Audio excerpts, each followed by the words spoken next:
Please be seated.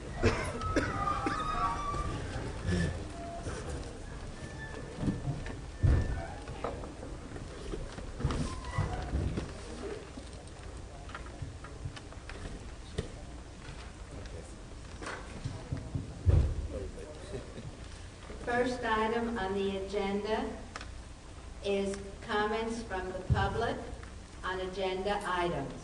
A total of 30 minutes is set aside for public comment at the beginning and end of the meeting. The maximum time allowed for any one speaker is 3 minutes. Public comments at the beginning of the meeting are limited to items on the agenda. Persons who wish to participate in the public comment portion of the meeting must state their name and the specific topic about which they wish to speak. As speakers must limit comments to issues appropriate for public discussion, comments about student discipline, specific student issues, or personnel must not be addressed during public comment. If you wish to speak about items not on the agenda, the public comment session at the end of the meeting is the time to do so. Also, if you have any issues that you do not want to bring up in public, the central administration staff and the board members will be available after the meeting for you to speak to us individually. Questions asked during the public comment session will be answered on the website. We have a new procedure that Mr. Carrion will be telling you about, and so those are the times they will be answered, not during the board meeting itself. Thank you.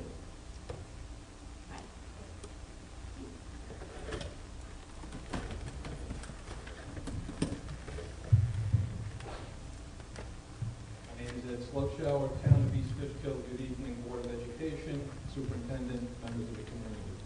Agenda items 7.02 and 7.03. It is my strong opinion that the board tables this vote until all board members have fully reviewed and done their due diligence and discussed the propositions that are enclosed. I also strongly urge you to schedule a special meeting for next week so that public comments can be made prior to any vote from this district. I feel that parents, teachers, students, union leaders, and all stakeholders in this district need to be heard in public before you vote one way or the other on these propositions. Your vote represents the community. Agenda item 8.05. Minutes from the September 21st meeting were posted to board docs this week and then taken down. In my review of these minutes prior to being taken down and review of minutes from prior meetings, I have noticed that comments made by the public are either missing or are very vague, especially comments made by me. The September 21st minutes stated that 2 community members commented on overcrowding of the buses. That was a comment made by my daughter. I then made a 10-second comment after her, yet nothing from the rest of my 3 minutes is posted. Comments made by the public are part of the board meeting and need to be documented in the minutes whether you agree with them or not. I would ask for an explanation of this since all comments are recorded and can easily be transcribed for the record. Agenda item 809. The district received a one-time general purpose grant for $34,500. Can we get an explanation as to what these funds can be used for? Ms. Crandall's memo briefly comments on the use, and so does the letter enclosed from Senator Serino. If possible, I would like to see these funds used for enrichment programs in K through 6 and 7-8 to include an expansion of the Battle of the Books, as well as writing workshops for students to express their creative abilities in such areas as short stories, poetry, songwriting, essays, etc. Agenda item 601. Will some board goals of this year focus on the actual education of our students? Prior board goals posted make no mention of this. Do you know what is going on in each school and in each classroom, or should I say what is not going on and why? As the educational leaders of this district, it is your responsibility to know and to work with the superintendent to fix. Not only is your duty to follow New York State educational law, but to the people of this district for which you serve. Last agenda item, which Madam President just mentioned, with regards to responses to questions from the public. Once again, I don't see a specific agenda item for the board to take the time to verbally respond to questions asked by the public from prior board meetings. You passed a resolution. I would like you to please follow through with its implementation. I was under the impression when that was discussed is that the board would be specifically and verbally responding to questions made by the public at the following board meeting. not posted as a question and answer on the district website. Thank you very much.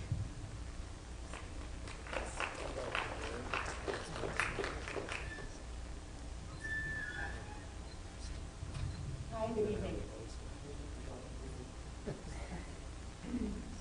Maureen Ryan. I wanted to comment on the voting and the convention for the upcoming workshops. I also wanted to echo the fact that I do want everything tabled until everybody's had a chance to be heard and comments are made, because there's some very concerning items in there that we really need to spend a proper amount of time to address. And whether it affects this district or not, it is a trend.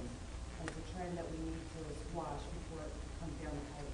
And if it's not thoroughly thought upon before you implement the vote, it's a big mistake. Now we have the time, we know what's coming, and would appreciate that the time is spent to listen to comments and proper evaluation done before you go into a rush vote. Also the grant, I would also like to know what the grant is for. I'm very interested in knowing what that will be used on. Thank you.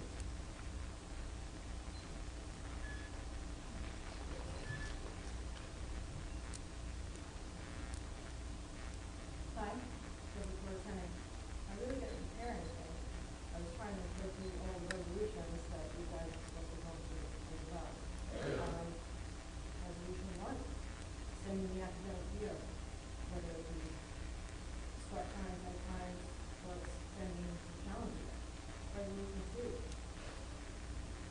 New York State Education has worked with the Board of Regents to modify the scheduling of frequency of speaking to standardized assessments. Resolution 8 exempts New York State public schools the same as charter schools. That means no public school would have the board if you bring extension to the country. You bring yourself out of the position. Resolution 10 speaks about APPR. Resolution 12 speaks about veterans tax exemption. Resolution 13 talks about state intervention if the districts are financially mismanaged. You don't want to see this up here. Resolution 16 speaks about extending access to online AP, IB, and other enrichment classes. But Resolution 1 talks about extending the school day. So you want to extend the school day for some of the kids, and you want some kids to stay home and do classes online. I don't understand why you put the resolution. As the previous speaker said, there really needs to be some public discourse on what's going on with these resolutions. You know, whatever you guys think your role is to represent us, the people who voted you in. So you need to hear us regarding what's going to go on in this district. This affects our district. This goes to the state. This becomes law. And we want to say.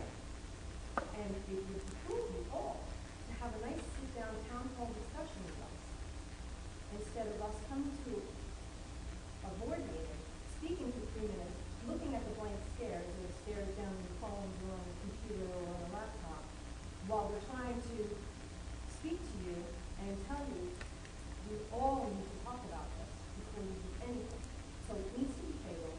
We need to have a town hall meeting. We need to talk about this resolution.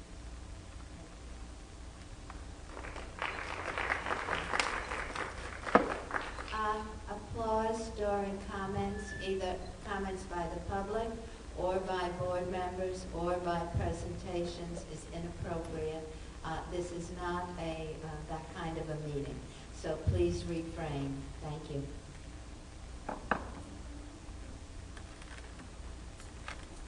If there are no more public comments, comments from the board. Mr. Lumia. I'd like to congratulate two RCK students, Sam Sauer and Stephanie Zielinski, for being selected to perform at the Old National Honor Festival to be held at Gaylord Opryland Resort in Nashville, Tennessee. In addition, I'd like to congratulate a 16-year-old junior, Tyler Adams, from our RCK High School, who's been selected by the Red Bulls to play professional soccer. 16-year-old kid, that's quite an accomplishment. So So congratulations to those three individuals. In addition, I'd like to congratulate Cassandra Horton, a IS teacher at Brinkerhoff, for winning one of 5 technology grants given to New York State teachers. So congratulations to Cassandra and to the students at RCK. Other comments from the board? Mr. Rubin? Thank you. I echo those sentiments. One other thing, I'm sorry for you to interrupt. Okay, Mr. Also, Rubin. if possible, I would like the superintendent doing his brief 5-minute comment, if we can maybe address the new organization, the district organization, if possible. I don't know if you want to do that. If you can.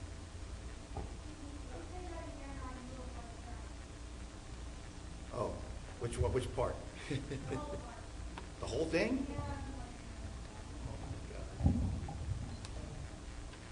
Well, first of all, I'd like to congratulate 3 RCK students for their accomplishments. One was selected by the Red Bulls to play professional soccer, a 16-year-old kid, which is quite an accomplishment. In addition, I'd like to congratulate 2 RCK students in the music department. One is Sam Sauer, as well as Stephanie Zielinski, for being selected to perform at the Old National Honor Festival to be held at Gaylord Opryland Resort in Nashville, Tennessee. And last but not least, I'd like to congratulate Brinkerhoff's IAS teacher for receiving a grant, a technology grant, one of 5 which was given at the New York State. So I'd like to congratulate her. I hope you heard that. If you didn't, I'm sorry. And last but not least, if possible, we had a new reorganizational meeting this year that we all voted for, and perhaps the superintendent would like to make some comment on that, if he so wishes. Mr. Rubin? Thank you. Well, along with Dr. Bach, we both attended the Hearing Loss and Accessibility Panel that was hosted by Taconic Resources at the FDR estate. And I think Dr. Bach, I also found it very enlightening, and I believe that they will be in contact with you, or you're going to be in contact with them. It was a great thing. I was able to visit today with Orchard View Alternative High School, and I must say that I am very impressed with what I see there. It's operating. It's a great start to this program in this new school. Along with Mrs. Kellen and Mr. Carrion, we attended the NISA Forum at RCK. Along with Mrs. Lavelle, I attended the PTA Council meeting at Fishkill Elementary School. I had the opportunity also to review the property leases that this board had at 167 Myers Corners Road and at Airport Drive. And at least in terms of my review, I found that there was a question in terms of any security deposits that we had. I believe that from my review, I saw no security deposits at 167 for either of those 2 leases. But there is one for Airport Drive to the tune of, I think, $18,400. And the person who's nodding is taking some steps to working to get that back to the district. Thank you, Kristen. Those are the things that I had. There are some items that are really, I consider works in progress. These are long-term. Mr. Carrion, the scoreboard, football scoreboard at John Jay High School. I hope it worked, by the way. I hadn't heard anything at this last game. I didn't get a chance to take a look at there was an electric panel cover, like from, where you plug things in, at the concession stand at John Jay. That was missing a few weeks ago. I didn't get a chance to take a look at that. Still looking for a State of the District report as per our policy number 3100. Still waiting to hear a Dutchess County, the update on the Dutchess County pilot program, if we've heard anything on that. And I'd like the district to be aware that we do have, we mentioned this last time, a senior discount policy. That's our item, our policy number 6115. I will say that in speaking with the town of Poughkeepsie, that's where I reside, the tax receiver's office told me that this district is the only one, and I'm proud of us for this, in terms of school districts, fire districts, et cetera, that the town of Poughkeepsie collects for. They're the only district that offers a senior discount. Thank you. Anyone else? I attended school board officers training in Latham, New York. Got a lot of good ideas, which I'm bringing back to the board. And among the different things they gave us was some forms for board self-evaluation. And we've distributed those to the board members, and so it's all about procedures and things that maybe we need to work better on, agendas. And so when we get back those results and compile them, I'll be happy to share them with all of you so you'll know what we're working on for improving our work too. Just as we evaluate students and teachers and administrators, we feel it's only right that we should evaluate ourselves as well.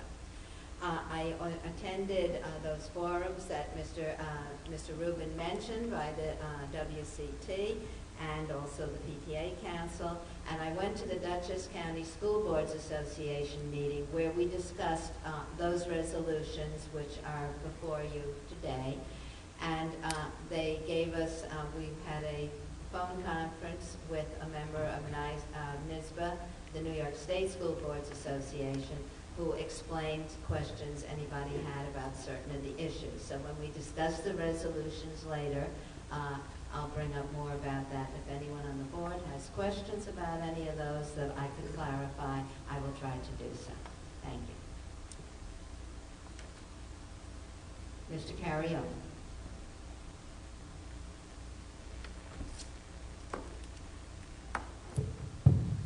Good evening, Madam President, Callan, Board of Education. Good evening to everyone. Our superintendent's report, I'm going to have our assistant superintendent, we'll start off with Mr. Lokima, who will talk about how we have finalized our process for making sure that we answer the questions from the community. And then I'll elaborate some on what he will share with the board. Thank you. Really quick, if there are members of the community who wish to have questions answered by the board or the district in general, we've come out with a very simple template form. We tried following along on some of the video and audio recording playback. We're trying to gather some of the questions, and it didn't really prove to be as effective as just getting your actual question down on paper succinctly. And we'll post the response as promptly as we get it to the website, for which we'll advertise on our district website. So if there's any problems with the form, just let us know. We're going to try to see how this works. Yes, so when we reviewed some of the videos, some of the questions that were being asked, it's very difficult sometimes to even detect when it's a true question that's being asked, or is it a question as a commentary that is being made. In addition to that, that'll provide us with the evidence necessary so that I can make sure that I respond along with the staff, our senior staff. We also know that, not that it hasn't happened in the past, but the senior team will be taking notes, ensuring that they'll follow up with some of the questions with our coordinator of public relations and evaluations to ensure that she will be handling this whole entire process under the supervision of our assistant superintendent, Mr. Lokima. So as of today, we need to make sure that we're able to have the questions, and you will see them posted. Mr. Lumia. Just a quick comment. Since there might be difficulty in whether it's a comment or whether it's a question, is it possible for people in the community who have questions to actually write them and give them to the secretary? Actually write them. Right, that's what we That was, I think, 4 minutes to actually write the Yes. question? That's okay, Yeah. good. Okay, that's acceptable. Thank you. Mrs. Karat? So are you, just so that the public is clear tonight, are you saying as of this board meeting, any questions that the public has tonight, they should put in written form so that they're specifically answered on the website? Absolutely. And what time frame were you thinking we were going to try this out? Within 48 hours, I would say that within 48 hours, we would have those answers. The staff they all have their laptops or their iPads with them, and as soon as we hear some of the questions or get some of the questions, we will be sure to answer the questions, but overall, we still need the questions in writing so that we don't Misinterpret the exactly. questions. That's the word that I was going to just. Is there a way that, that the public could, is this an alternative to the public emailing district staff? The identical questions that they have, that they bring to the public meetings, to our public meeting held in the public. So they could be emailing district staff as well, the same exact questions that they are presenting to the Board of Education. I would recommend that they email the district clerk if they have specific questions that they want addressed by the board. It's the same thing as handing the form back into the district clerk. So you'd rather they funnel through the district clerk at this point and see if that's an amenable solution to our question and answer? I think that would be the easiest way. Well, let me just make a clarification. Definitely, as a district, we want to be a user-friendly office. We don't want to deprive anyone to send whatever email they need to send as public members to any individual regarding that. That's always been the case, and we're not trying to create that, but the formal structure of the Board of Education meeting and questions that are being asked, then we are asking that they are put in writing so we can have that evidence and ensure that we're answering the question appropriately, as opposed to making assumptions and deciding what was a question that was just simply made as a comment. And this was done in collaboration. We worked as a team. We've been talking about this, and the senior team decided that this would be the most responsible way for us to ensure that we answered questions as they are being asked. Okay, thanks for the clarification on that. Mrs. Pelton. I would also like to clarify a couple of things. It is my understanding from the retreat training that we received from our attorneys that it is not the board role to answer questions at these meetings. If we are emailed questions, we can either direct or provide the answer if we have it, but that we were told that this is not a board role, that it's an administrative role. Thank you. Okay.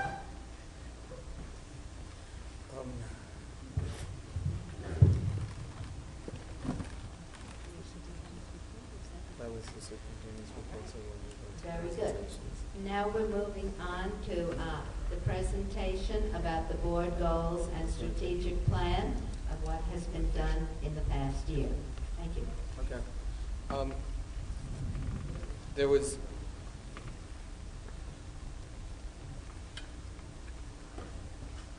if it's okay, I don't know how this would work, Ms. Cadro, but if we can start with, do we have to pass a resolution to start with item 6.02? I'm going to present first what's already been done. Well, oh, Yeah, what's already been done. Isn't this it, the board goals, this not? Explain what you've done so far? but the Board of Education workshop items? Yeah, but isn't it first that we go over this goals, the strategic plan? This is for the goals. Yeah. The workshop items are the topics for the whole year. So it would be better to see that so that it can provide some structure Okay, to so the you second want one. to do them? Yes. All right, we, after some consultation with Mr. Carrion, we're switching the order of 6.01 and 6.02. Thank you.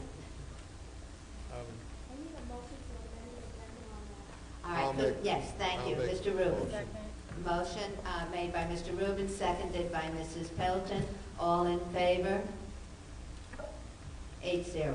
Thank you.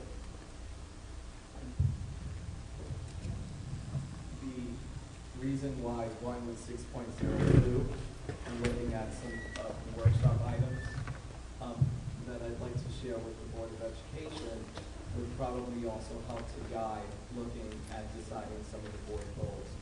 In addition to that, Mr. Rubia, I heard your request, and part of going to 6.02 is to also find out from the Board of Education, what are some of the workshop items that they would like to see present. Discussing the organizational structure for the district is a workshop item in itself, to look at the work that Dr. Bach has been doing with the staff and keeping me in touch with, but overall, providing a presentation in the organizational structure can be a workshop item to share with the Board of Education, besides publicly posting it on the website. So what we're going to do is we're going to have an interactive assignment, and it is important for when we're polling the board that we get the data of what board members are indicating, what they feel would be a board workshop item. So we're going to start off, and we're going to use our clickers, and Mr. Lopima is going to provide assistance as necessary. Yes. Are we going to see all of the items before we have to vote, or are we going to have to vote on them as we go through? There's quite a few there. The items are.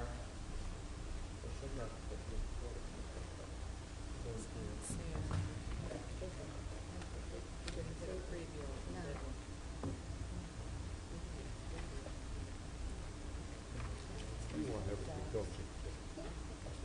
Make it challenging.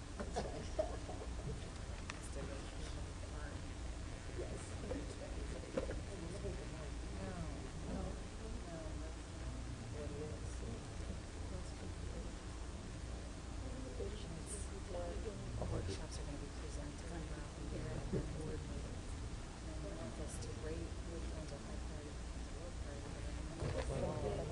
We want to see what I'm a big picture to small picture kind of person.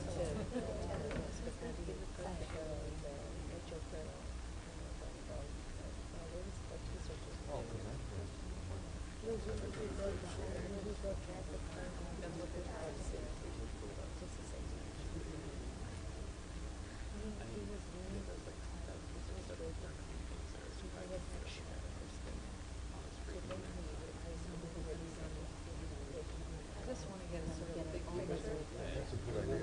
Just small. I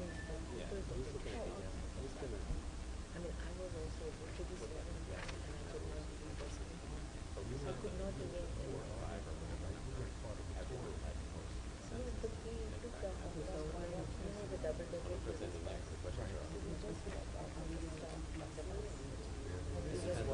This is not this just yet. This is to practice for the board.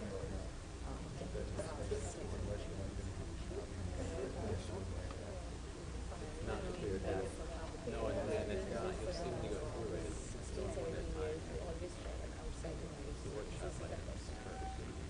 even in the review also, and I thought this is, Well, once you get started on it, Unless I was looking for, unless someone like in a little shopping area. Okay.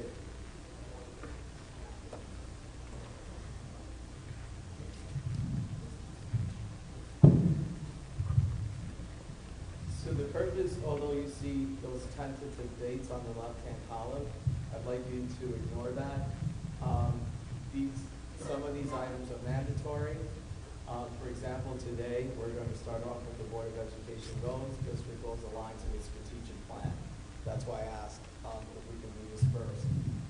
Budget calendar and process, 3012D, APPR, the new Regents Reform Agenda, 3012D. The two-tier bus transportation that we started last year, and the board requested that this work continue. The wellness plan, Orchard View Alternative High School quarterly report. I know that wasn't completely articulated and passed by the Board of Education, but it was never any issue about providing data about Orchard View or any of the schools. General support and instruction budget, transportation and undistributed budget, the New York State School report card, transportation proposition and superintendent's recommended budget, special education regulations, budget hearing, STEM implementation report, food services, the code of conduct, policy and regulation distinction, building level goals and initiatives, This is really just highlighting what our students are doing at our buildings, along with the local goals for each building that have been established and what initiatives they have going as well. And of course, the last row that you see there, which is DASA. These are some of the items. These are the items that I've presented to the board in terms of workshop topic. Now, yes? Mr. Carrion, for the benefit of people in the audience who may not be familiar with all these acronyms, could you please tell them what APPR and DASA stand for, and also 3012? Thank you. Okay, the annual professional performance review, 3012D. What we're looking at is indicating how the laws are changing and how the assessments are going to differ, and the evaluation process for teachers, along with some other items regarding the Regents Reform Agenda, which many people refer to as the Common Core. So that's the annual professional performance review. Excuse me, I'm not feeling so well, so if you can hear my voice. In addition to STEM implementation report, we're looking at science, technology, engineering, and mathematics. For the 2014-15 school budget, the community approved the budget, which included a STEM professional developer, as well as bringing back enrichment programs for after school. And you will also see that in the presentation today. DASA is Dignity Against All Students Act, dignity, or all students, yes. And basically, that is what we are required to do, and make sure that we are representing our students, and a major portion of that is really addressing the issue of bullying in our schools. So is there another acronym? Thank you. Oh, and Ms. Kalula. It's on there, organizational structure. So what we're going to do, so that you can get acclimated to what we refer to as clickers, is we're going to actually take each item and ask you to either click on whether you feel it's a high priority, a priority, a low priority, and we will be back to provide you with this information, and you will gather the data. I'm not sure if you can see it as we go along. So right now, board workshop item, Board of Education goals, that's today. A, B, or C, please use your clicker.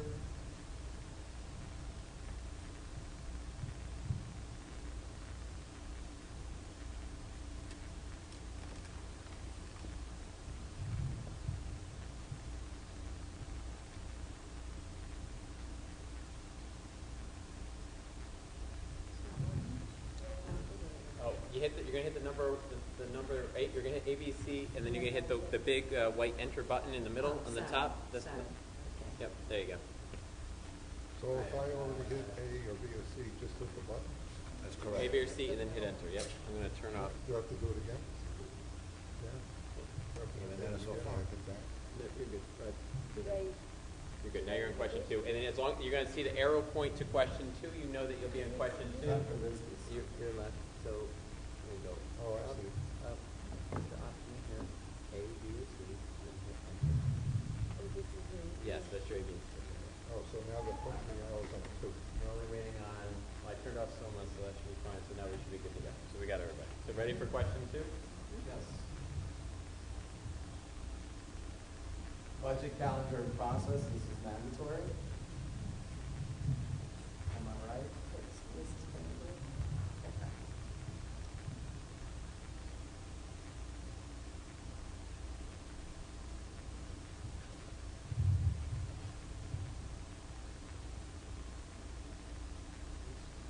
Board workshop items, 3012D APPR.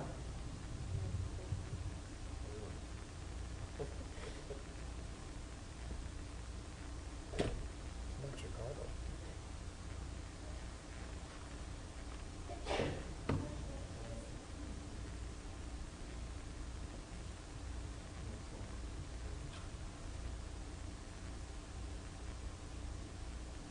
two-tier bus transportation.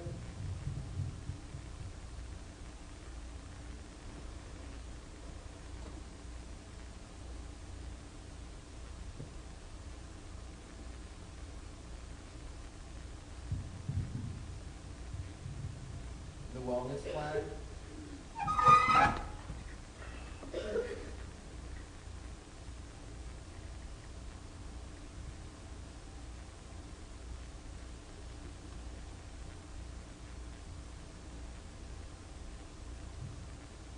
Auction View Alternative High School Quarterly Report.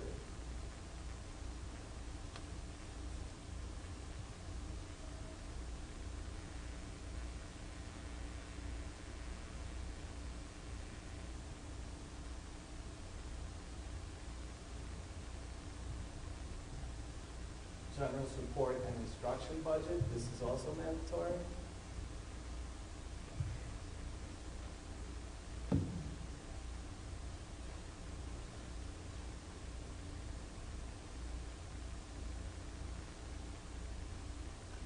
Transportation and undistributed budget, also mandatory.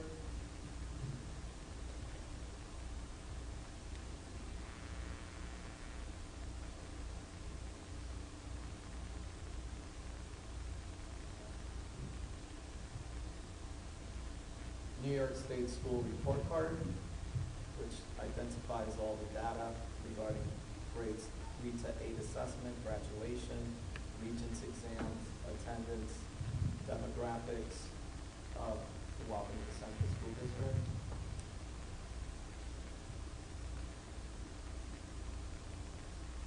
Transportation proposition and superintendent's recommended budget.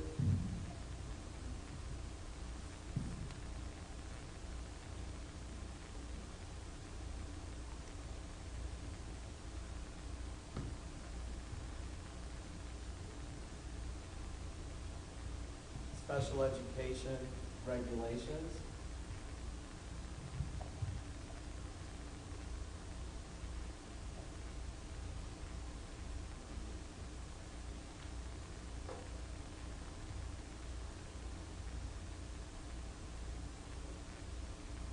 Budget hearing.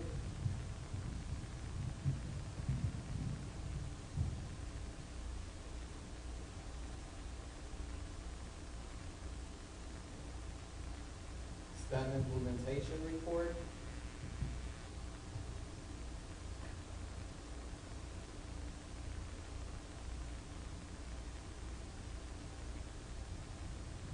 Food services 2016-17 school budget. There's the budget.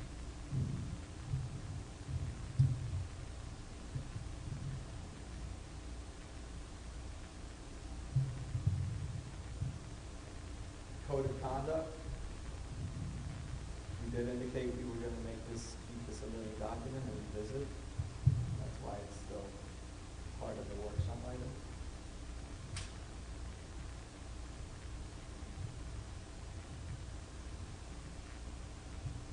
Policy and regulations distinction.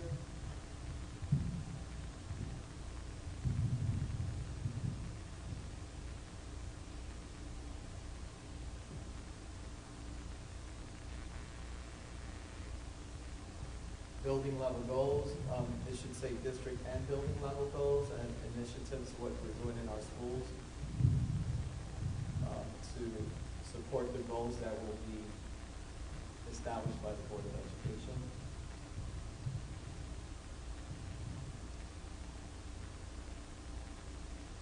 DASA.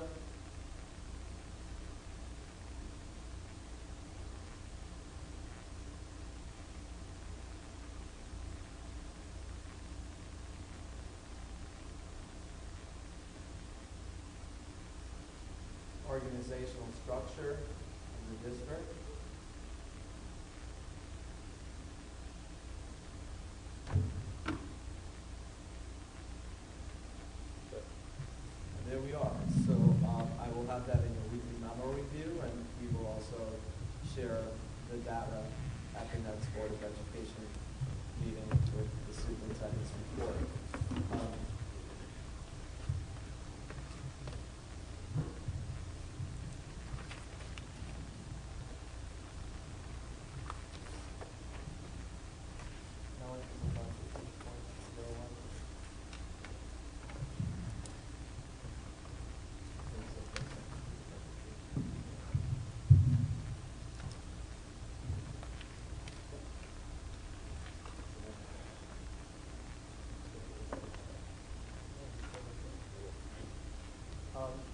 strategic plan, we're going to start off with the Board of Education goal.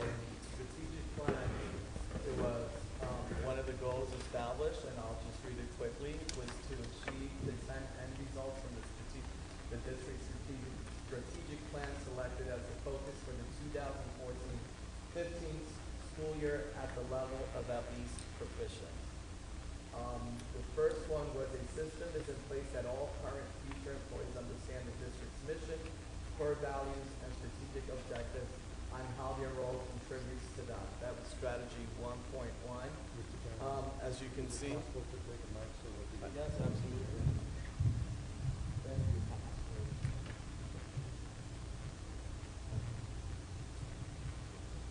Yeah, that's great. So, as you can see, that end result, 1.1, proficient, but is also ongoing. It's something that we can't forget about and ensure that we continue to make visible and have people contribute to the mission and the core values. We did this during superintendent's conference days, faculty and department meetings, new teacher orientation. These are just some of the areas that you see that we provided this information. A system, the next one, strategy 1.4. A system is in place to ensure all employees have equal access to district communication. All Wappinger Central School District faculty and staff have access to email and district information now. In addition, speaking of strategy 1.1, you see the core values that are on this PowerPoint presentation, as you saw it through our budget and many other PowerPoint presentations that we provided the board with. The next one is strategies 2.1, 2.2, and 3. A process to identify, create, select, implement, and evaluate prototype programs is established to support student achievement of the strategic objectives. A process to sustain and replicate prototype programs supports students' achievement of the strategic objectives. Data and research is utilized to assess the effectiveness of current district programs. Proficient. There was a lot of work that went into this with a diverse group of educators. There was a creation of new program and course evaluation plan, and I list these forms that are listed right underneath. A purpose of a program, whether it was a form or guidelines to indicate the above. Purpose of program evaluation, operational definitions, program evaluation guidelines, new program proposal form, new program evaluation rubric, new program evaluation standards. Also, plans and forms to assist existing programs. Similar forms to the new programs were created for the existing programs. I would have been just redundant to list what you see on the top bullets.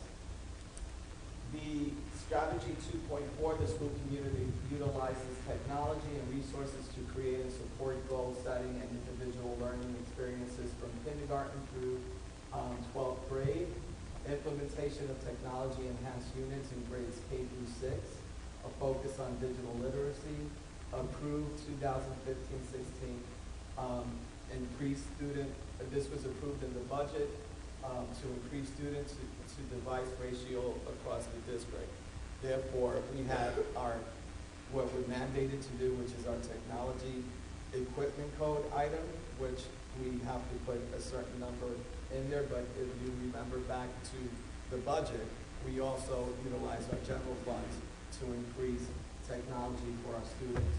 Once again, we have our core values articulated, one of our core values articulated. The Board of Education Administration and staff model, apply, and are accountable to standards that are fundamental prerequisites to effective collaboration.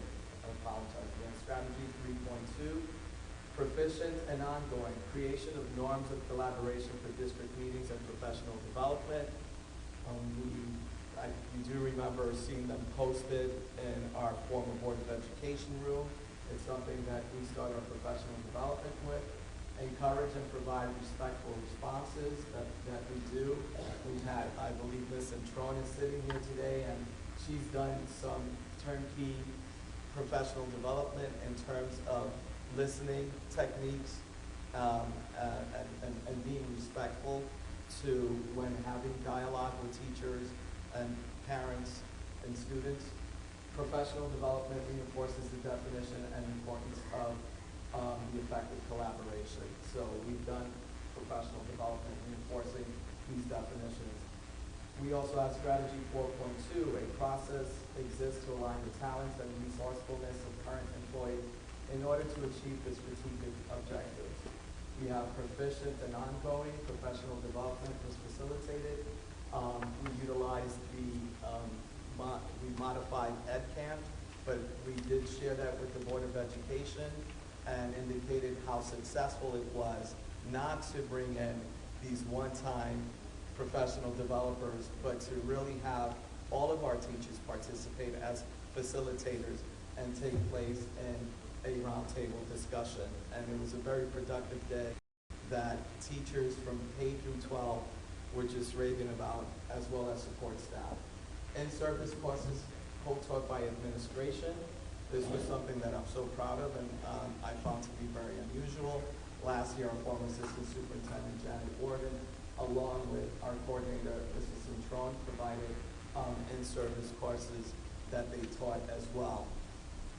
The board retreat facilitation of activity by one of our own members. We didn't hire an outside facilitator, but we used one of our professional developers, Mr. Mike Clark, to provide facilitation for one of the activities. Senior staff facilitates and turnkeys training at joint administration and administrative council workshop and meetings. I look forward to the work that Dr. Cardwell, Mr. Ziff, and the rest of the team that we're working on in terms of providing the professional development and really increasing the level of consultants that come into the district. The community understands the district's mission, core values, and strategic objectives. This is process. What I mean by process is that we have work to do, and we started it, but it's a process, which is we know that we're going to have the redesigned WCSD website by January 2016, professional development on how to brand the schools, working with WCSD staff members who are equipped to provide facilitation on branding. Our administrators have participated over the summer.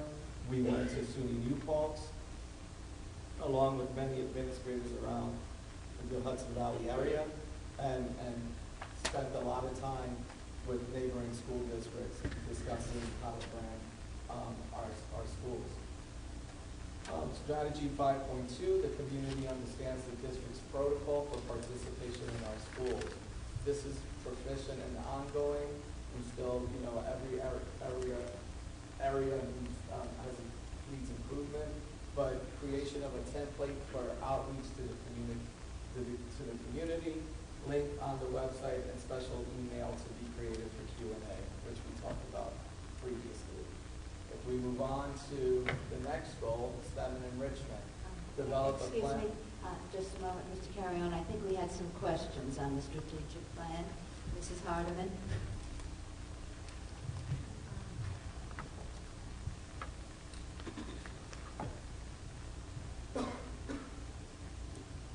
First, I want to say congratulations on all that you've accomplished towards these 10 end results. I know when we worked with the consultants, they suggested taking on maybe 3, if I recall correctly, or somewhere in that neighborhood. So we have, as a district, taken on a large task here. And there are many, many things that have been put in place. One concern that I have is many of them are items or events, and I'd like to see them developed into systematic or systems that will function. For example, on strategy 1.1, the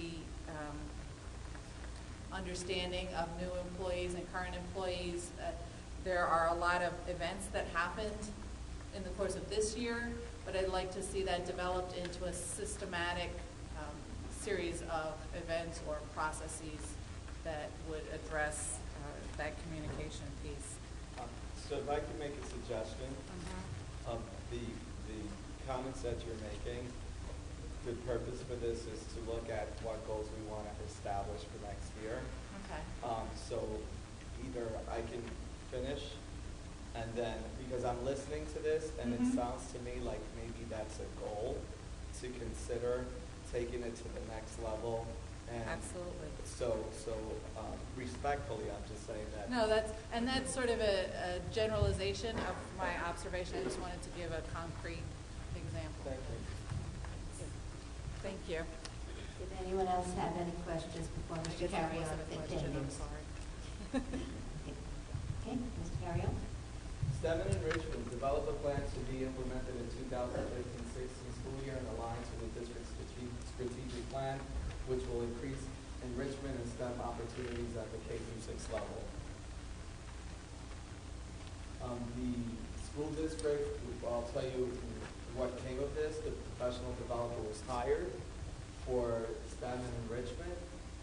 This person will and has started providing better professional development, focus on Science 21, which is our what we utilize as far as primarily like the main focus to our curriculum, and technology development, which goes back to that strategy 2.4, work in collaboration with English language arts, math, and technology district-wide professional developers. And we have started this work. This is also being facilitated by Dr. Cardwell and her entire team to have the professional developers work in collaboration, work as a team. I'm trying to expand that vocabulary to also say work as a team to ensure that they're aligned to all of our curriculum mapping and that they're not stepping on anyone's toes. As you know, we are a very large school district. So they are really forming a team to get this work going. Also, classroom instruction, project-based learning, which would include more professional development to develop activities and units that will be aligned and I'm so sorry, around STEM. After school enrichment opportunities, we are on our way with robotics and Legos for students in grades 5 through 8. The anticipated start date is really late October or the beginning of November. Please do understand that it is no secret that this school year we did have a real high turnover of administration, and having to start with a new team and getting the ball rolling all over again, we are working fast and ensuring that we get these items implemented. But that is the date that we're looking at, late October, early November. If we go to the third goal, which is the graduation. Increase the number of students completing honors, advanced level, and AP courses. Increase the number of students graduating with distinction and with honors, and increase the overall district graduation rate by 2%. If we look at this next chart, before we go to the next chart, what I'd like to share is that we have increased our numbers of students participating in upper level courses such as AP courses, college level courses. What we did see was a decline in enrollment. Not a decline in enrollment, but a decline in the participation of students actually taking AP exams. It seems to be a trend that happens in many schools. Many students take AP courses. They want it in their transcripts, but as far as taking the assessments, is something that we have to work on as a district to really try to promote our students to go in and attempt the AP exams. We've also had some courses that are not being offered and other courses that are being offered. If I can have an opportunity to actually provide that as a workshop and show how intricate that first part is, or else this would have taken a good portion of tonight's presentation. As we look at the graduation rate, As we look at the graduation rate, you'll see the last column, 2014-15. We still don't have the results of the August graduation. Right now, the previous graduation rate for the district was 87.2%, and we are looking at 84.8% in terms of our graduation rate, which still does not have the August graduates. We still haven't received that information. There has been an increase in Orange View Alternative High School, and we did discuss when you see that low graduation rate, what this New York State School Report Card does not take into account are the students that are graduating. So for example, we graduated 22 students, I believe out of 24 students that were seniors at Orchard View Alternative High School. But that did not meet the criteria anymore to fall under the cohort, so that they don't count in the New York State School Report Card. So when we see students coming in, and that was a presentation that was done in the past, we have students that come in as juniors and seniors with minimal credits starting at Orchard View Alternative High School. And our goal is to graduate students. If it takes them 6 years, a little longer, our goal is to make sure that we graduate students. So that number is low because they don't count in the cohort. We have 22 out of 24 seniors that graduated last year. In addition to that, right now we have already started our data team meetings. We went to John Jay High School. We went to Royce E. Ketchum High School. We met with the entire team, the senior staff, and just really putting things into the action plan to continue to promote and increase our graduation rate. And we have our meeting with Orchard View on Wednesday or tomorrow at 2:30? Wednesday at 2:30. It's 2:30 in the afternoon. I didn't remember this tomorrow. So these are the goals from the previous years.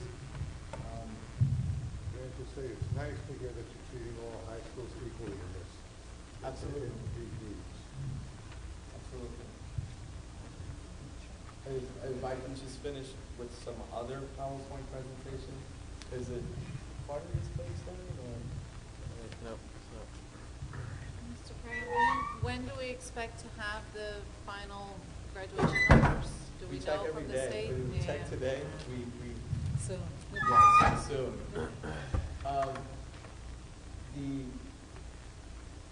Before this page, I believe is the next page. Is it? So what I'd like to share quickly, and as superintendent, that if we're going to look at the strategic plan and still continue to align it as one of the goals, I agree with Trustee Hardiman in terms of the recommendation to just basically take on maybe 3, 4 end results.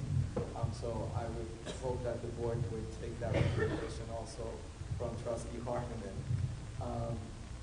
The other piece regarding the strategic plan is that there is the core team, and I know that there's some members in the public here that are part of the core team.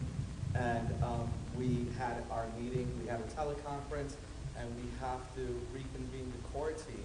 And the core team has to really provide the formal assessment of the work that was done the previous year and to continue the work that was done and to continue the work for this school year. I believe the person's name is Mrs. Arbin, A-R-B-I-N, Arbin, and we are scheduled to start to notify the members that are on the core planning team. She's going to send us some of that information and how to proceed to the next steps. So this is my, with the senior staff team looking at the end results. Speaking of what Trustee Martin mentioned about some of the things becoming more systematic, but we have 2.4 as something that should be continued and articulated as part of the goals. And these 4 items, 2.6, a process for identifying student interest is utilized to build programs with college, universities, business, and community members so they achieve the strategic objectives. I shared with the board my first year as superintendent. I met with seniors from all buildings and conducted exit interviews to really understand how their experience was and how we continue to make the district a better district. All in all, there were about, I think, 7 or 8 sessions with a diverse group of students representing all walks of life when we conducted these conversations, these meetings with the seniors. 3.4, the district embraces collaboration with all contributors, engage in shared leadership and transparent decision-making that consistently support the core values and mission. Part of our regulations, which I believe I'm going to speak, not in an acronym, but when Part 154, shared decision-making. The regulations, I hope I have it correct, but that level of building level leadership has not ended. The educational law 3012C, 3012B, APDR has not put a stop to shared decision-making teams, where I'd like to see that really come alive all over again in our individual schools, and actually know that we are following the mandates by the state education department as well. 4.3, employees are recruited whose talents support achieving the strategic objectives. We've heard from the board, we've heard from members of the public. I probably took this and stretched it a little, but part of one of the state education requirements as one of the tenets is really sustaining highly qualified administrators and teachers.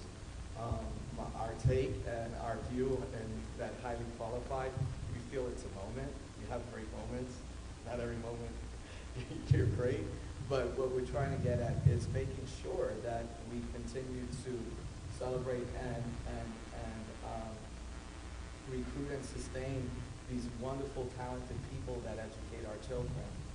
And 5.3, a system is utilized to identify resources, to establish relationships with community partners, and to acknowledge their contributions. So that is my recommendation, if it helps at all. In addition, and now we can go to the next page, when our president of the board indicated to all of the board members to provide their input on what items we should have for goals this school year. These are items that were listed, but that we have taken care of since then. So I'm going to leave it up there. This came from you. And you can read and go through the list and make comments, but I just took that information and put it on a separate page.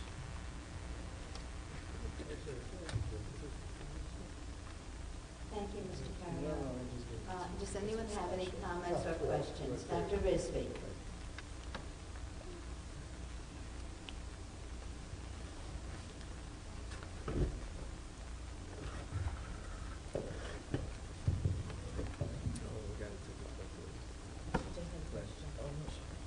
First of all, thanks. Good evening, everyone, and thanks for your beautiful presentation and your hard work.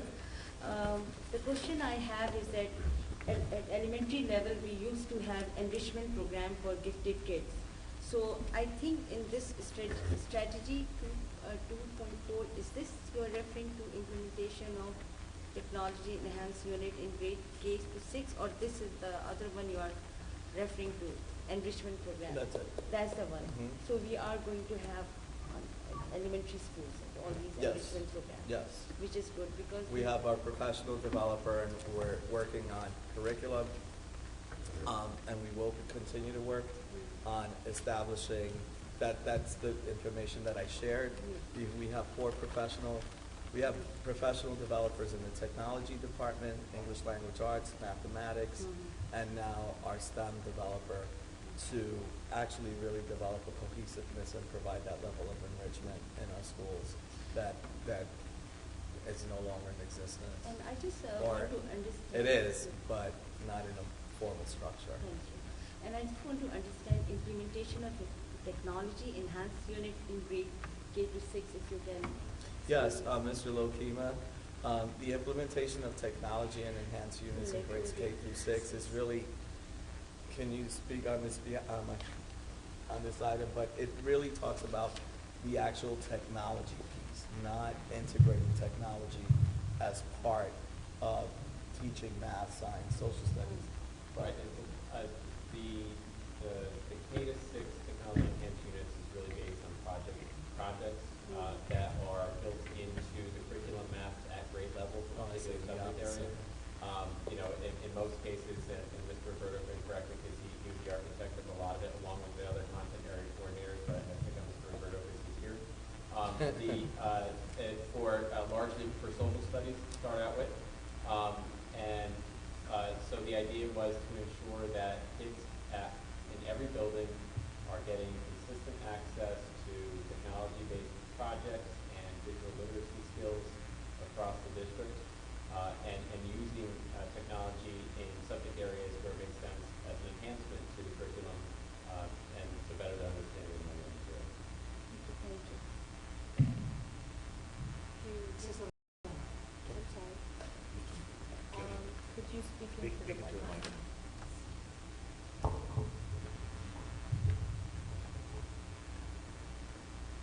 Do parents have access to the technology or the sites that the students are using? Do we know what they're learning on the technological side? Specifically, Yes. well, specifically, I would say that it was, the tools vary at grade level. It might be a blogging project, for example, and if it is a blogging project, give me a thumbs up, right? Yes, no? If it's a blogging project, for the most part, we're using a blog that parents have access to and they can see the writing that the children are doing. Is that what you mean? I'm not sure I understand your question. If our children bring home a textbook, we know what's in it, we know what they're learning. If they're working on computers, how do we know what our children are learning and where the content is? There's a project outline, I would assume, with every. All of the technology enhancements are based on the social studies curriculum that is taught. There's no new material that's being taught, but it's all based on the existing curriculum that's already taught in the district. As far as the technology that goes along with it, if you look at the student and parent resource page on the website, all the technology applications on how to use it are clearly outlined there, along with screen-based tutorials that I created for parents to look at home. But the content that goes in is an enhancement of the curriculum. So it's all already put in place. It's nothing new. But there's no way for parents to actually see the same thing that the students are seeing when they go onto these sites? That's my question. They're not, I'm not quite sure. I mean, it's the same thing that, I'm not quite sure how to answer it. It's the same curriculum that's being taught as regards to the project that students are doing. So there'll be communication with teachers and stuff, but the units are not out there for parents. To see the skills that students will be using is clearly outlined and defined for parents, and the curriculum that is taught is available to parents. So it's all based on the curriculum that's already taught. Thank you. Thank you. Mrs. Pelton. I would just like to make a brief comment because I think, and we've been here before, that we're talking about two different things. And I think you're referring to things that they're reading online and whatnot. And I can say for myself, I have the codes and the passwords for all the magazines that they use online. We go on them online at home. And I think they're talking about a curriculum-based specific projects, not textbooks. But I do have access to every online magazine and text that my children use. Are there any other questions? Dr. Isby. Other question I have for you is that you said there is a decline in participation in the AP courses. So did we look into the reason why this is happening? Because this is like a trend. Are the classes offered to these kids, or I said there seems to be a decline with students taking the test at the end of an AP course. Oh, I did you used to say be a that? high school AP teacher as well, Uh-huh. and many times it's like pulling teeth to try to get some of the students to take the test. But as far as showing the data from last school year to this school year, less students did take the AP exam. So, but in terms of enrollment, there has been increase in terms of students participating in AP exam enrollment. Mrs. Corral. Darren, the question that Mrs. Lavelle had, parents always have access to the teachers who are teaching this curriculum, correct? They have access to teachers to ask questions about whether or not they can review different parts of the curriculum and make meetings with the teachers? Yeah, and I think the way Mr. Roberto put it was very accurate. It's the same curriculum, and for a particular portion of the curriculum, how the kids are experiencing the learning rather than maybe being out of textbook might be more through a project that involves them creating something through the use of technology, as opposed to, and again, it's to get the exposure to the creation process and the digital literacy skills, as well as taking a piece of curriculum where that presentation aspect of the material presented by and created by the kids makes a lot of sense and helps aid in the learning of the subject matter. Is that right? Thank you. Mr. Lumia. Just a quick comment about the AP exams. First of all, a lot of students are taking 5 or 6 AP courses. Each AP exam costs $90. Some districts pay for those particular exams. We don't. Secondly, we do not require students to take the AP exam. Perhaps we should require them to take an AP course and then take the exam. However, it's very expensive. So that's one possible reason. Another comment just on the strategic plan. I would like to see some project-based learning demonstrations possible.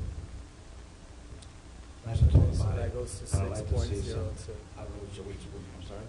6.0. Whatever it is, 6.02.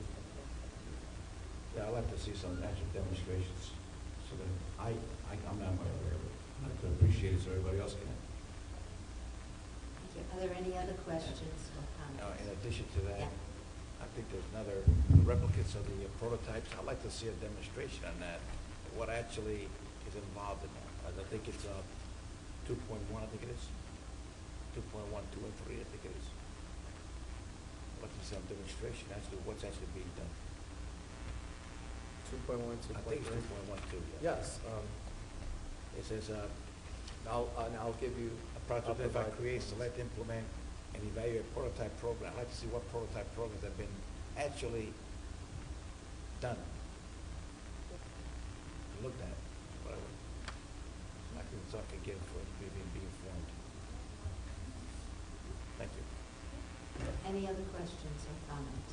I have one more. Sure, Dr. Risby. I was away, so I did not attend the last 2 meetings, but my question is in the board goals, my suggestion that we did not add any psychosocial issues or those kind of problems in the school. Is that also should be a part of that? Like, peer pressure, bullying, health issues, smoking, obesity.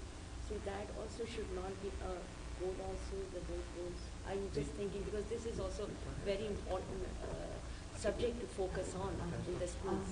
We have not yet gotten to doing the goals for this coming year, and all the goals that everybody sent, we compiled them all. We're going to be, Mr. Lokema is going to be putting them up in a minute. The only ones we took out were the ones that we're already implementing, and that was that sheet you just, the last frame up there, and you have a copy.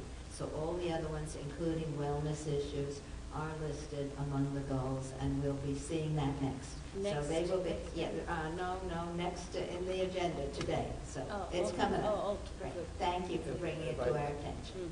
If I can just say quickly though, Dr. Risby, last week I participated in this superintendent study for the Tri-State Consortium, and there was a real a lot of talk around social and emotional learning. So you will see that as some of the items that were brought up by some of the board members. But social and emotional learning, there were many school districts represented by superintendents in Lower Westchester, as well as New Jersey and Connecticut in the superintendent study group from the Tri-State Consortium. And I believe it's going to be the next topic of conversation for the student superintendent study group of the Tri-State Consortium. So, Next item is board goals. yes. Well, that was, It was originally 6.01. right, which started, that's the presentation with the strategic plan. Okay, so we should now be at 7.01, right? No, we should be at, Board of, yeah, Board of Education. Board of Education Yes. goals, yes, thank you. And that's where the,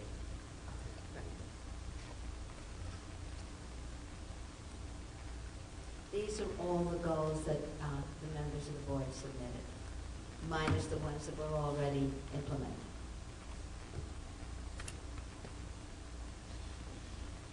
as far as you all receive and you all have your paper copy, and you should have all of your goals listed. Our president of the Board of Education did some homework and actually categorized the goals into 3 categories. So I won't take away from the work you've done. So if you want to share that, the categories. All right, basically, looking at all the goals, they came down to 3 areas, communications, financial, and instructional. And I grouped them under those, so this is what people submitted, and we're going with that, the way they submitted them, and we're going to now discuss them and evaluate them and prioritize. Thank you. The first goal that is from one of our trustees, overall communications with and response to concerns of community members and taxpayers, falls under communication. What we'd like you to use is your clickers and go for most important, B, important, C, somewhat important, and D, not important. There were overall 50 submissions, 50 different indicators, some things to seem not to be a goal, others were, but it's for the board to decide to move forward so that we can then include these goals at a later meeting. So now we're doing A, B, C, or D, and then clicking the white button. Yes. Yes. You have a D now. There are 2. I agree.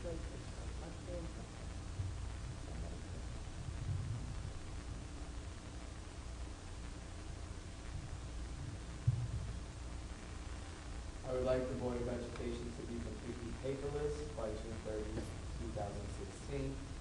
This will result in the direction of time and energy toward more important tasks at the superintendent's office, as well as free up each member to accomplish their board endeavors.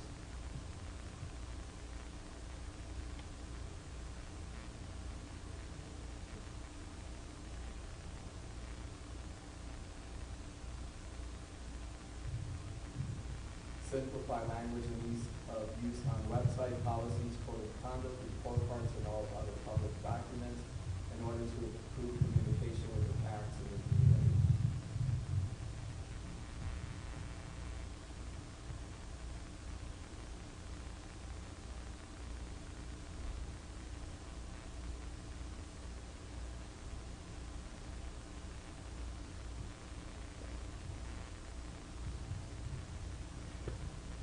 So that the community understands which costs are our control, identify all mandates and associated costs.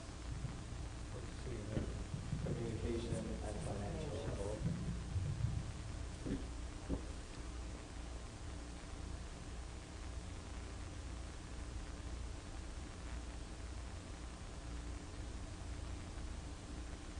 Educate the public the effect that continual rentals will have on the capital project, real costs, and the real budget.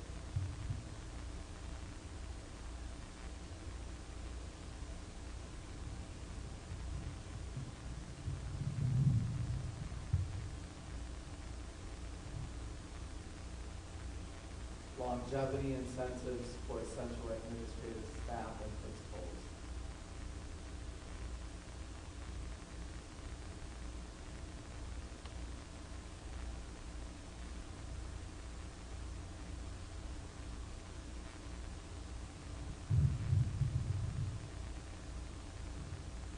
Identify whether services can be streamlined to save money.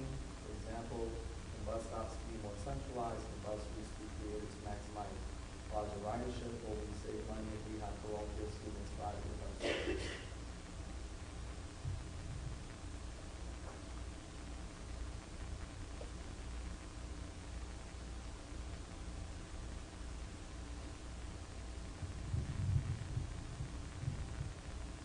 Look for cost savings in looking into closing Vassar Road. Can we look into retirement incentives, explore savings on busing, incentives for new teachers in the district who have previous experience?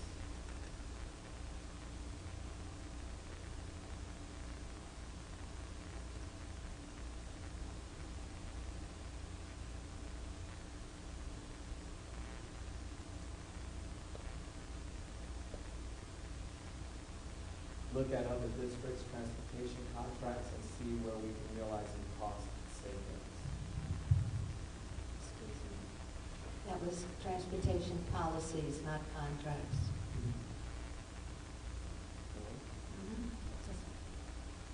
This is Pedro? This was Remember? reviewed by the Yeah. Yeah, it's just cut and paste. Policies. Oh, so it was.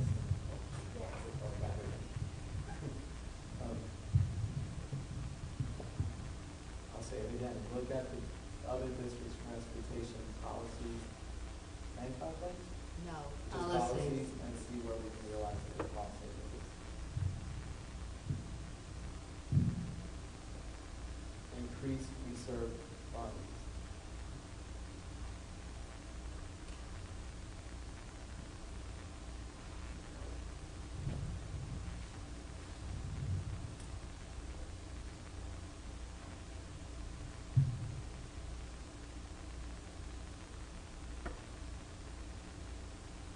The brevity and cost of technology specifically required by race to the top grant and federal funding regulations, including requirements for statewide longitudinal data system, technology requirements for APPR, anticipated costs for online student assessments, volume, content, and accessibility of student data, communications with parents and taxpayers regarding what data is being required and collected, whom it is being shared with, and how, what the technology requirements are for collection and dissemination of the data, and what the estimated costs are.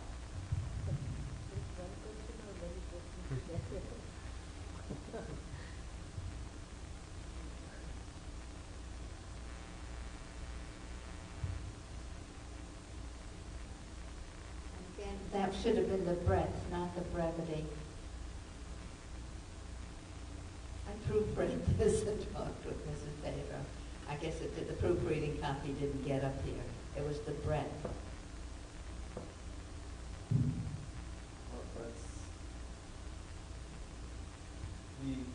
the very broad range of concerns regarding the cost and consequences of APPR.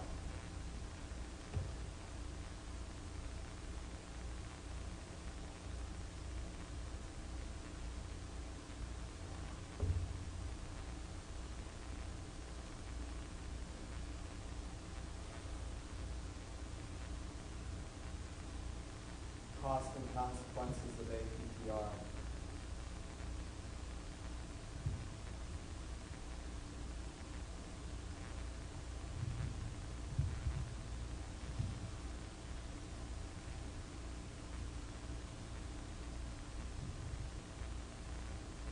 Determine whether all our course offerings are effective in meeting the strategic plan. The strategic plan goals.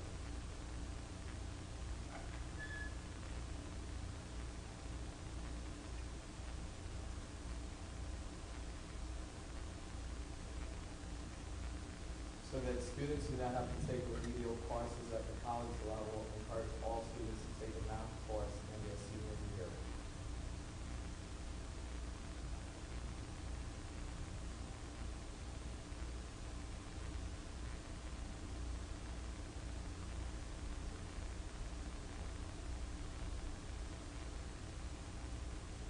At every level, identify which curriculum items students are having difficulty and finding ways to correct the problem.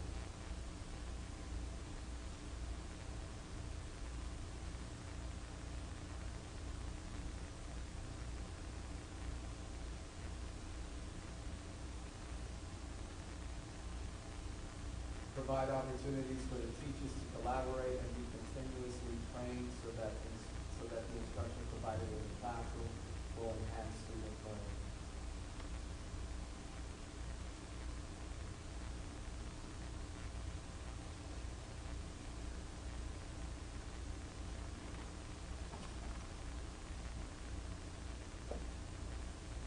Address the issue of counselors in the junior and senior high school. Health and wellness.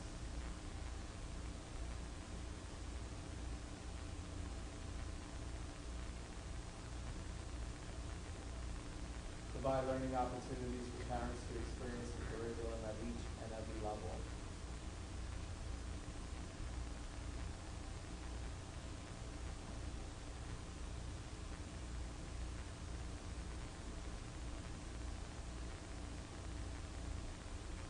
Investigate the possibility to introduce Chinese, Russian as a language.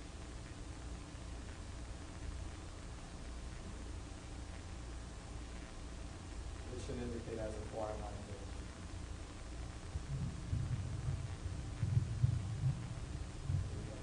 Results and consequences of all standardized testing, including annual 3 to 8 Common Core testing and Common Core line Regents exams, analysis of student performance on standardized tests throughout the district, including validity of test questions, validity and implications of New York State scoring and grading techniques, consequences of performance results for students, teachers, administrators in the district according to Race to the Top and APPR regulations, remediation plans and requirements, including anticipated costs, communication with New York State Education Department and New York State government officials regarding specifically identified regulatory, legislative, and statewide administrative concerns.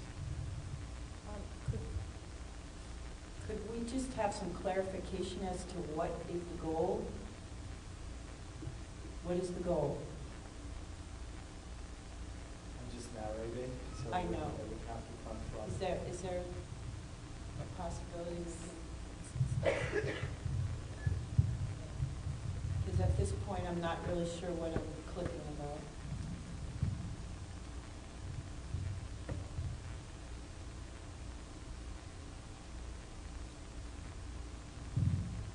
Well, it's These not- are statements, so I'm not sure, what is the board goal here? To look further into results and consequences, or what's the action words here? Mrs. Brabant?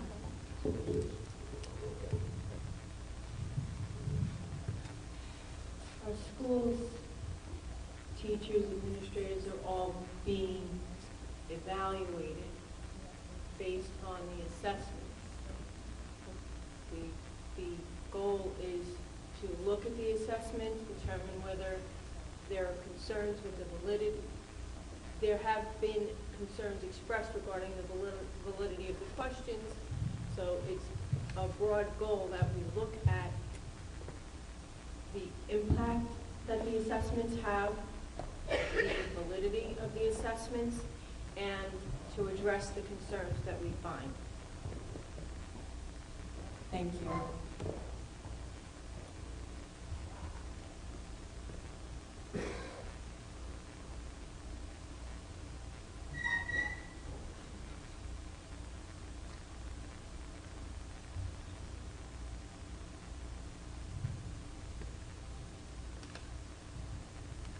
Improved graduation rate at Orchard View Alternative High School, one-on-one tutoring if necessary.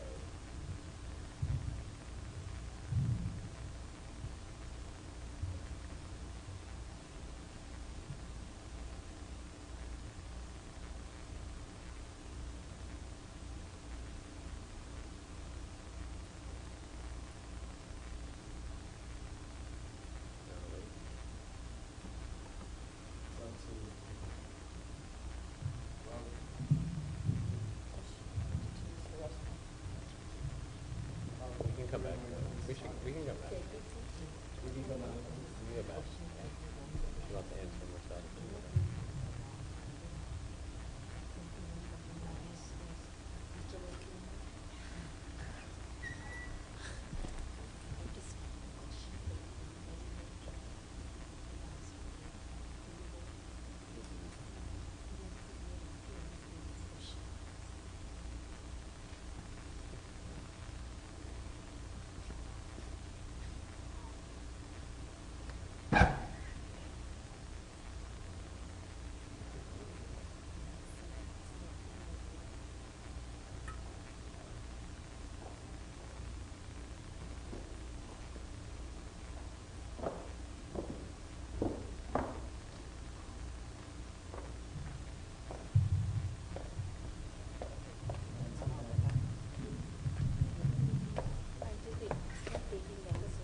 change it? And you put that in there, though?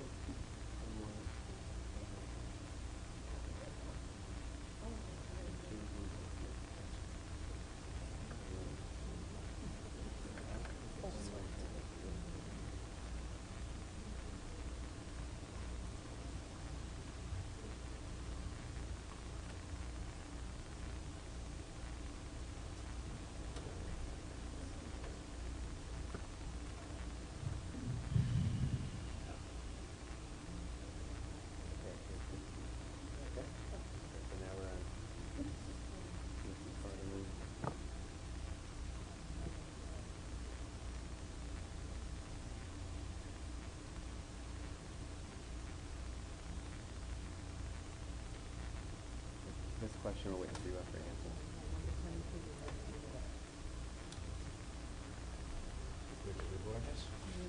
No.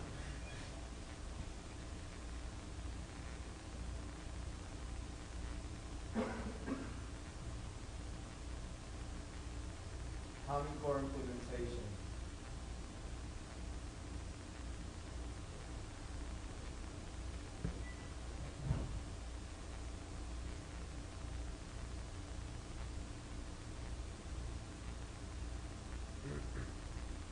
Wellness issues, health wellness.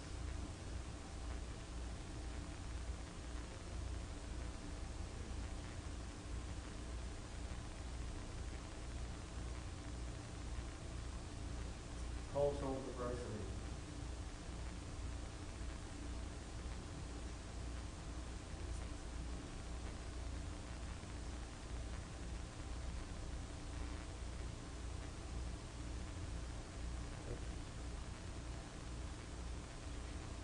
Okay. This data will be gathered and will be in your packet this Friday.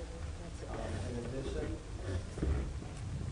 if I can just indicate, we were provided with a series of board goals throughout the county, neighboring school districts, just to get an idea, and I think that was the purpose, and I don't want to speak for our president, but I think that was the purpose, to categorize it into those different categories.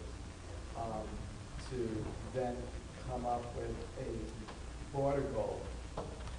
And quickly, if I can just share that the senior staff has already been working on the goals to support the Board of Education goals in terms of really listing some of the indicators of the work that we're going to do. And as I see some of the indicators that were listed from the Board of Education or the goals, those are some of the indicators that we have articulated as well. And what we're doing is we're aligning it to the strategic plan.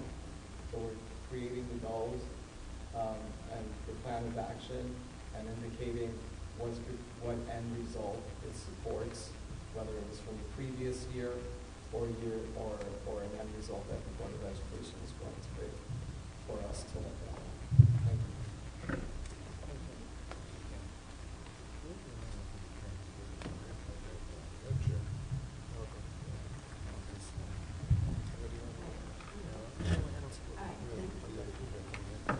The next item on the agenda, the NYSBA, New York State School Boards Association Convention Resolutions. Just a little background on this so that everybody will know what these are. These resolutions are voted on at the annual state convention. Each school board gets one vote, no matter what the size of the district or the number of members on the board.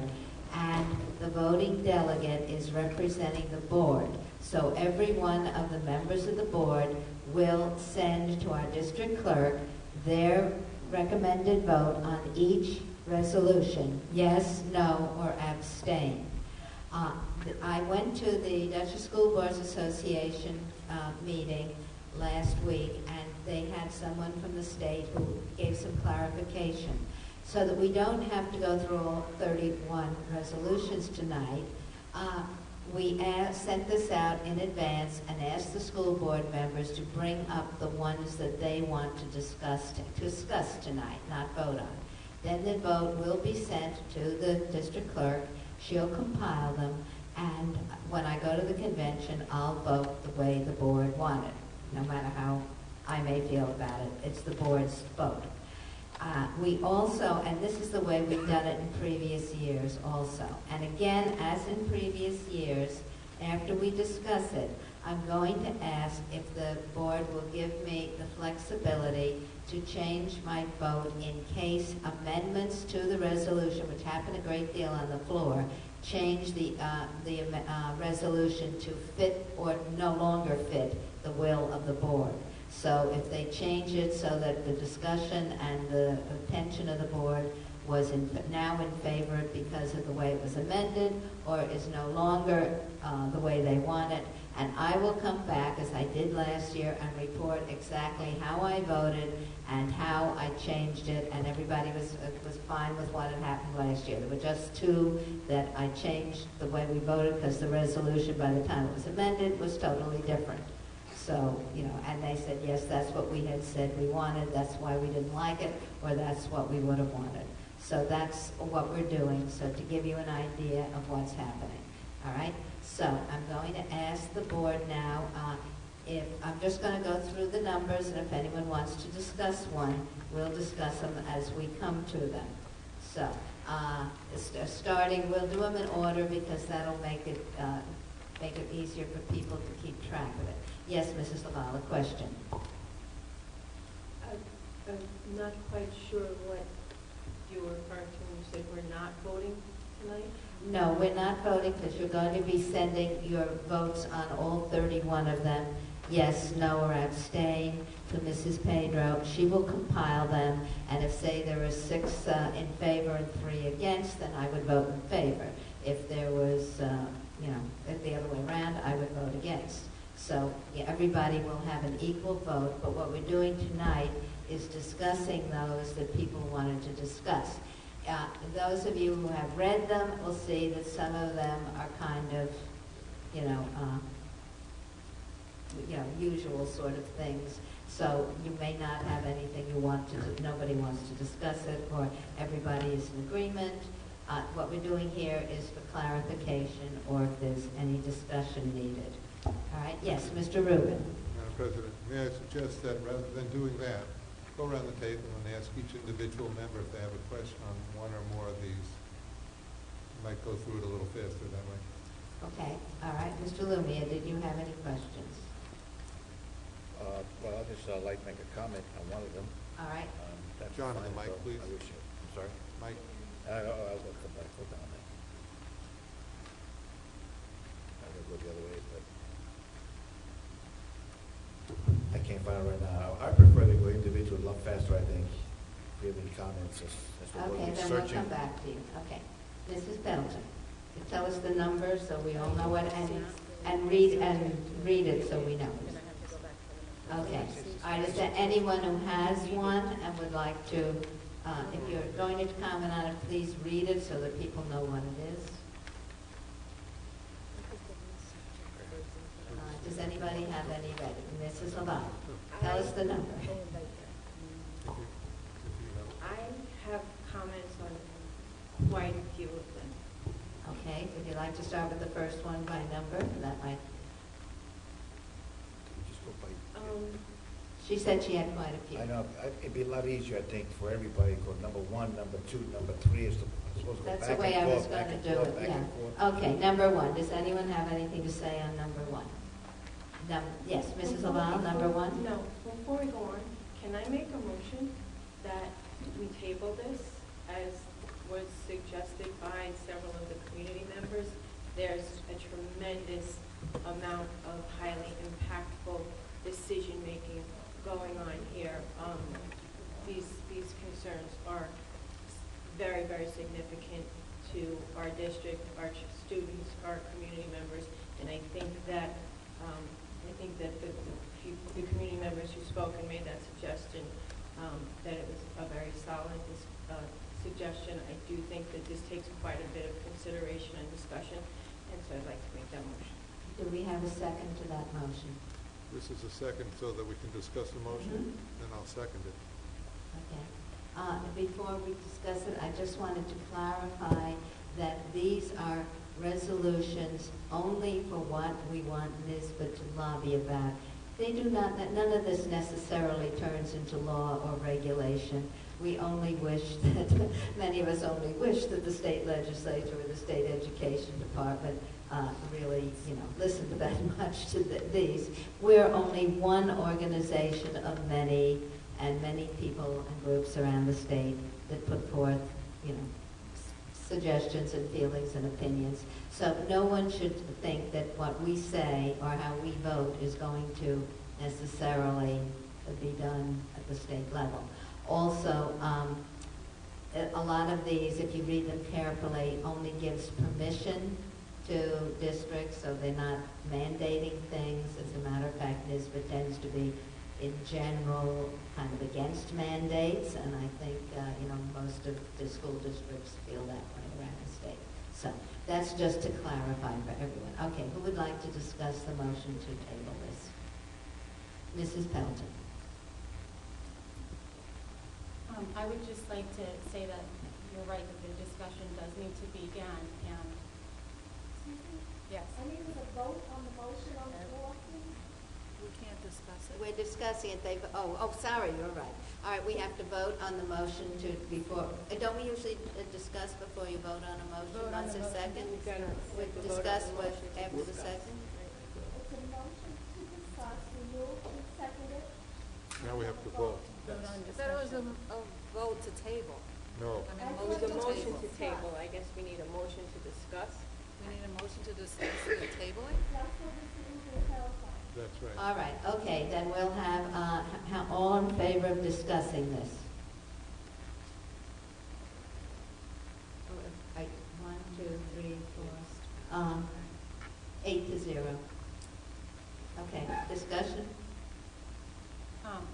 I think that what is on the agenda is to start the discussion on, and to find out which members take issue with any of the particular resolutions, and to take the week to think about what everybody has said and any communications that you need. But this is to start the discussion. There's no vote happening. Yes, Mr. Rubin. There is no vote happening tonight. This is just to, if the individual member has a question on any of these, any or several of these items, questions can hopefully be answered tonight. But the actual preference of each board member will be given to the district clerk, who will then tabulate those results and report back to us. So it's not a vote.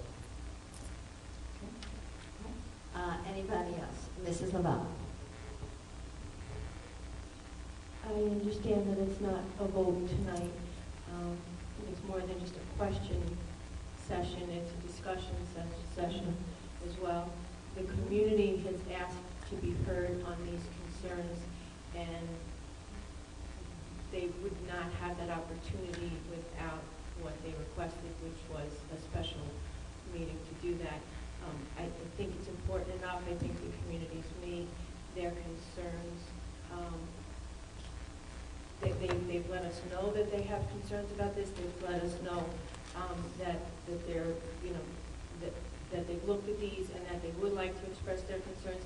I think it's important for us to hear from the community. I think it's important for us to hear what they have to say and look at what these resolutions really mean before we vote and have the in-depth conversation. I think it's worthwhile. I think these are very complex issues that warrant the discussion and the time.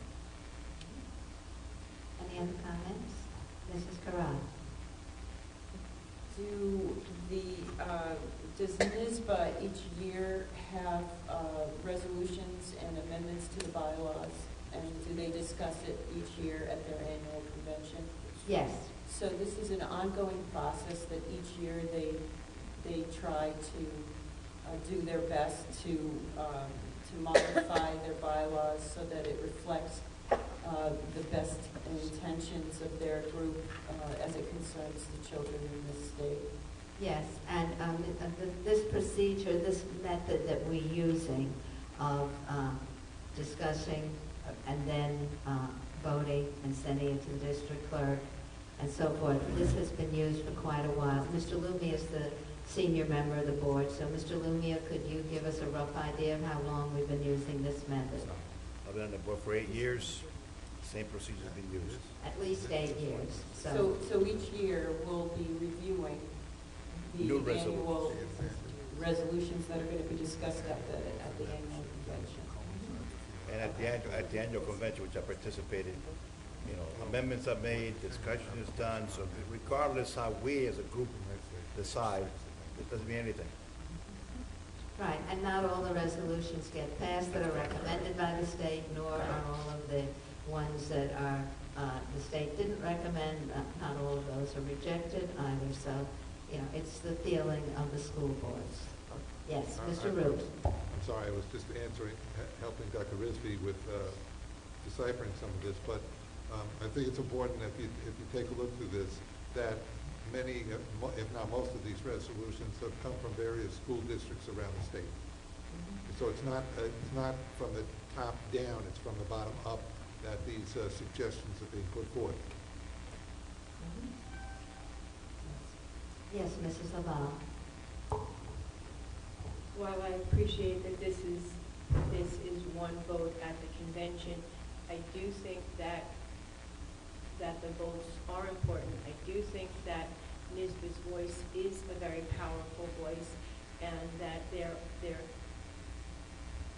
have a purpose. There's a reason that they bother to get together and vote on these, because they do have a significant impact on the way the state chooses to handle these concerns.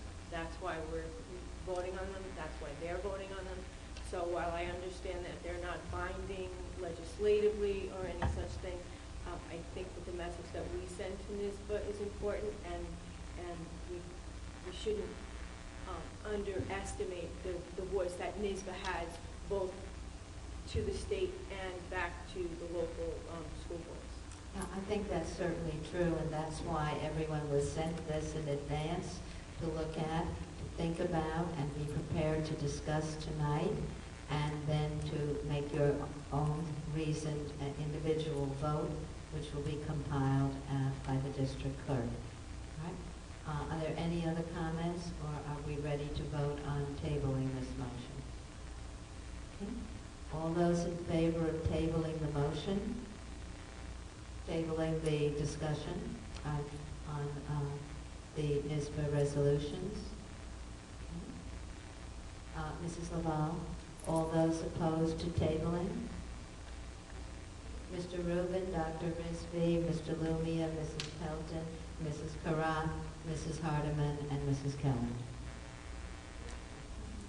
All right.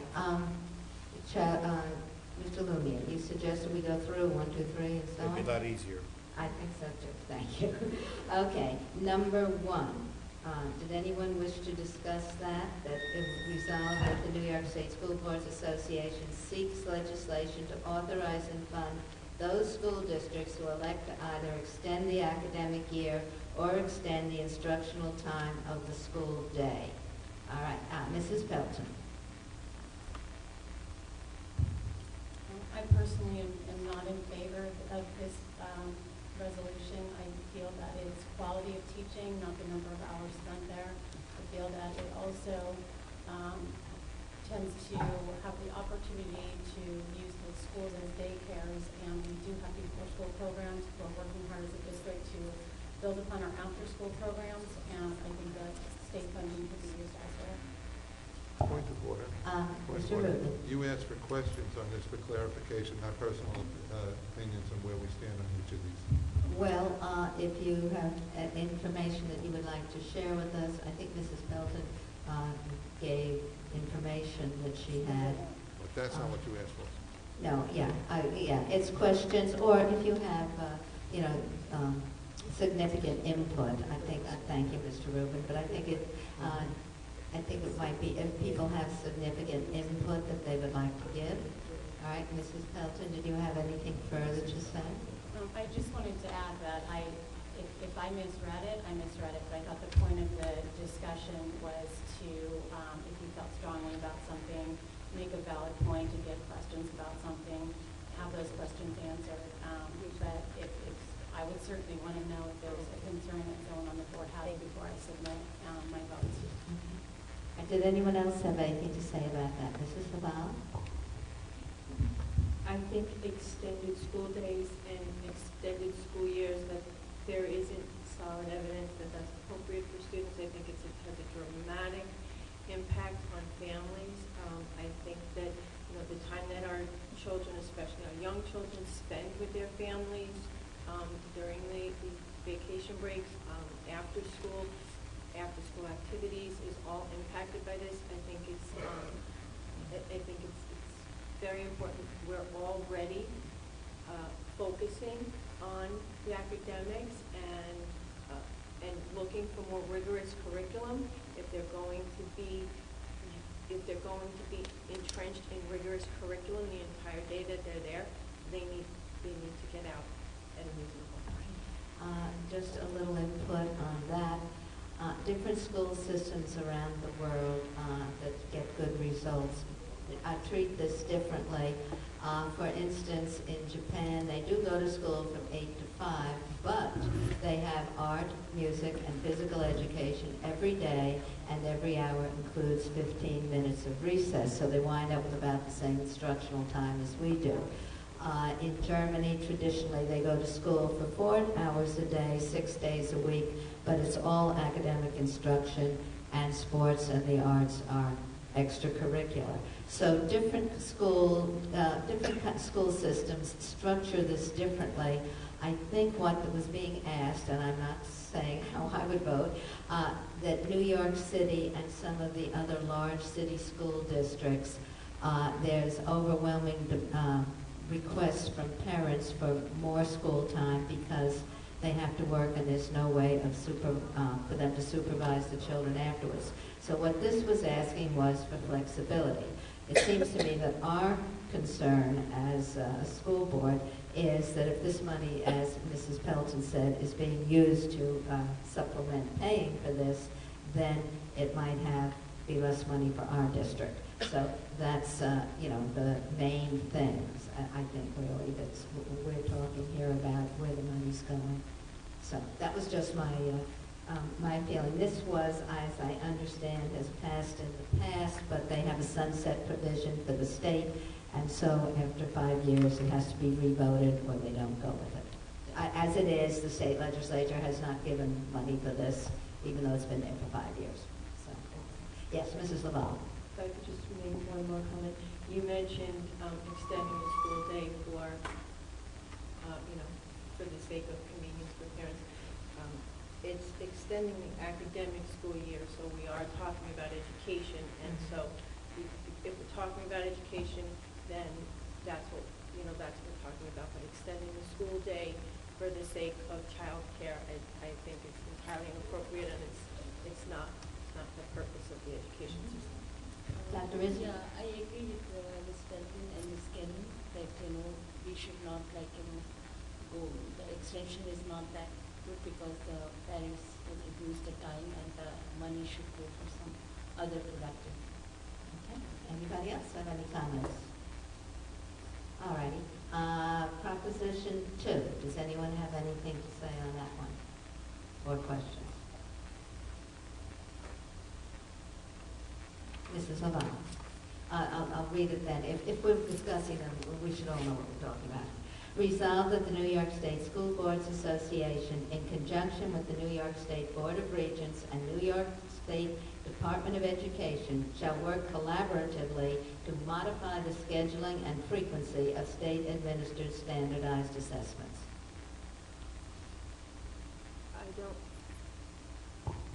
I don't think the resolution addresses the genuine concern with the assessments, which is the content and the validity of them. So the timing and the volume is not the concern that I think most people have, and so I just don't think that this resolution really resolves what we needed to.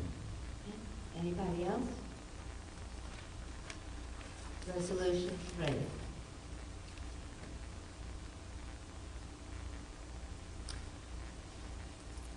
Resolution 4. Yes, Mrs. Laval. Resolved that the New York State School Boards Association shall seek legislation that assigns responsibility for the payment of tuition and fees associated with students attending the state schools for the blind and deaf to the state of New York. Could you read number 3 as well, because my comment applies to both of them? Okay. Maybe I can clarify 4 first, and then we'll go back to 3, since I already read it to save time. All right. Apparently, the way the state law works now is that responsibility for paying tuition and fees of students attending the state schools for the deaf and blind is on the school district that originally refers the student to these schools. If the families of blind or deaf students move, the tuition and fees remain the responsibility of the school district that originally referred the students. Okay. So this creates the students attending these schools remain the referring school district's responsibility until the student no longer attends the state school, completes his or her education at 21 or at 23 with the recommendation of the school's director and approval of the State Commission of Education. Under this scenario, students who are of elementary age can remain the referring district's responsibility for years to come. Okay. The thing is that what happens is that often the family, once the child gets assigned to a school for the blind or the deaf, the whole family moves to be nearer to the student so that the student doesn't have to go live, the young child doesn't have to go live far away. And so, but the responsibility for the funding stays there. So what this resolution would do would say that since it's hard to tell who should really have to pay for it, the originating district or the new district of the state of New York should just pick up the fee for these children, the full cost, rather than leaving it with the original district. So that's what that's about. That was number 4. Okay? Were there any questions or comments? Okay, back to number 3. 3. Resolved that the New York State School Boards Association urges passage of legislation to support the sharing of programs and services between BOCES and local school districts with public colleges and municipalities when it makes financial and programmatic sense. Yes, Mrs. Lavon. I have a general concern with shared services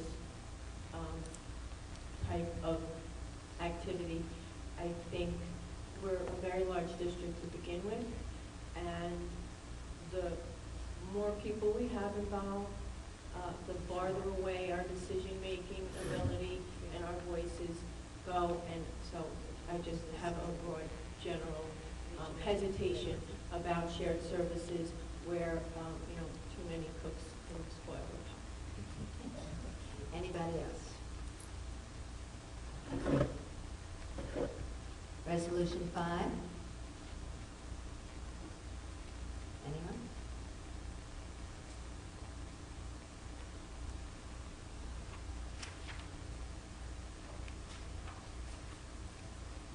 Okay. Resolution 6. Mrs. Lavelle. I just don't, I'm just not clear on what it is. With 5 or 6? 6. 6. Okay. Resolved that the New York State School Boards Association shall advocate changes in the Affordable Care Act to modify conditions under which penalties may be imposed on employers for health insurance premiums that exceed a benchmark established by the law. Okay, this is beginning with 2018. Current federal law implements a 40% penalty or excise tax on all employer-provided health insurance coverage that exceeds a set premium benchmark. The penalty was in part designed to encourage or force employers to negotiate health insurance benefits that lower premiums paid by employers. Employers have negotiated reductions in health coverage to reduce premium costs and avoid incurring the penalty. However, such reductions in cost, when they can include coverage, may not continue without ultimately failing to meet other provisions of the Affordable Care Act. In the case of school districts in New York State, the average annual increase in premiums, which are between 10 and 15%, serve a sufficient incentive to negotiate reductions in the cost of health care coverage. they do not, what the question is then, I know there's stuff, bills going on in Congress now to modify this, so who knows if this will even exist then. But the question is whether it should, what they're saying with this resolution is we do not seek to eliminate the penalty, which was intentionally included in the Affordable Care Act to generate program funds and discourage excessive private health coverage. In other words, you know, that you could get all sorts of, I guess, a nose job and have it completely covered. You know, I mean, I'm assuming that sort of thing, not knowing the details myself.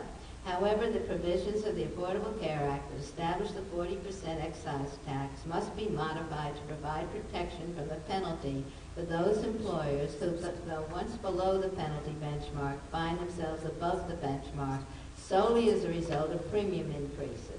In addition, some level of protection should be provided to employers who contained or reduced health insurance costs even when these efforts did not fully achieve the goal of bringing costs below the penalty threshold.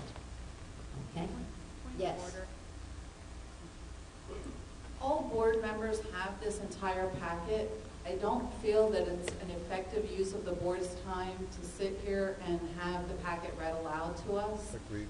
If people have a specific question, they could ask, or if people have a specific point to make about one of the items, they could make that point. However, in the interest of effective conduct of the board's business, I would ask that we don't go through and read the explanations that are here for each of us to read for ourselves.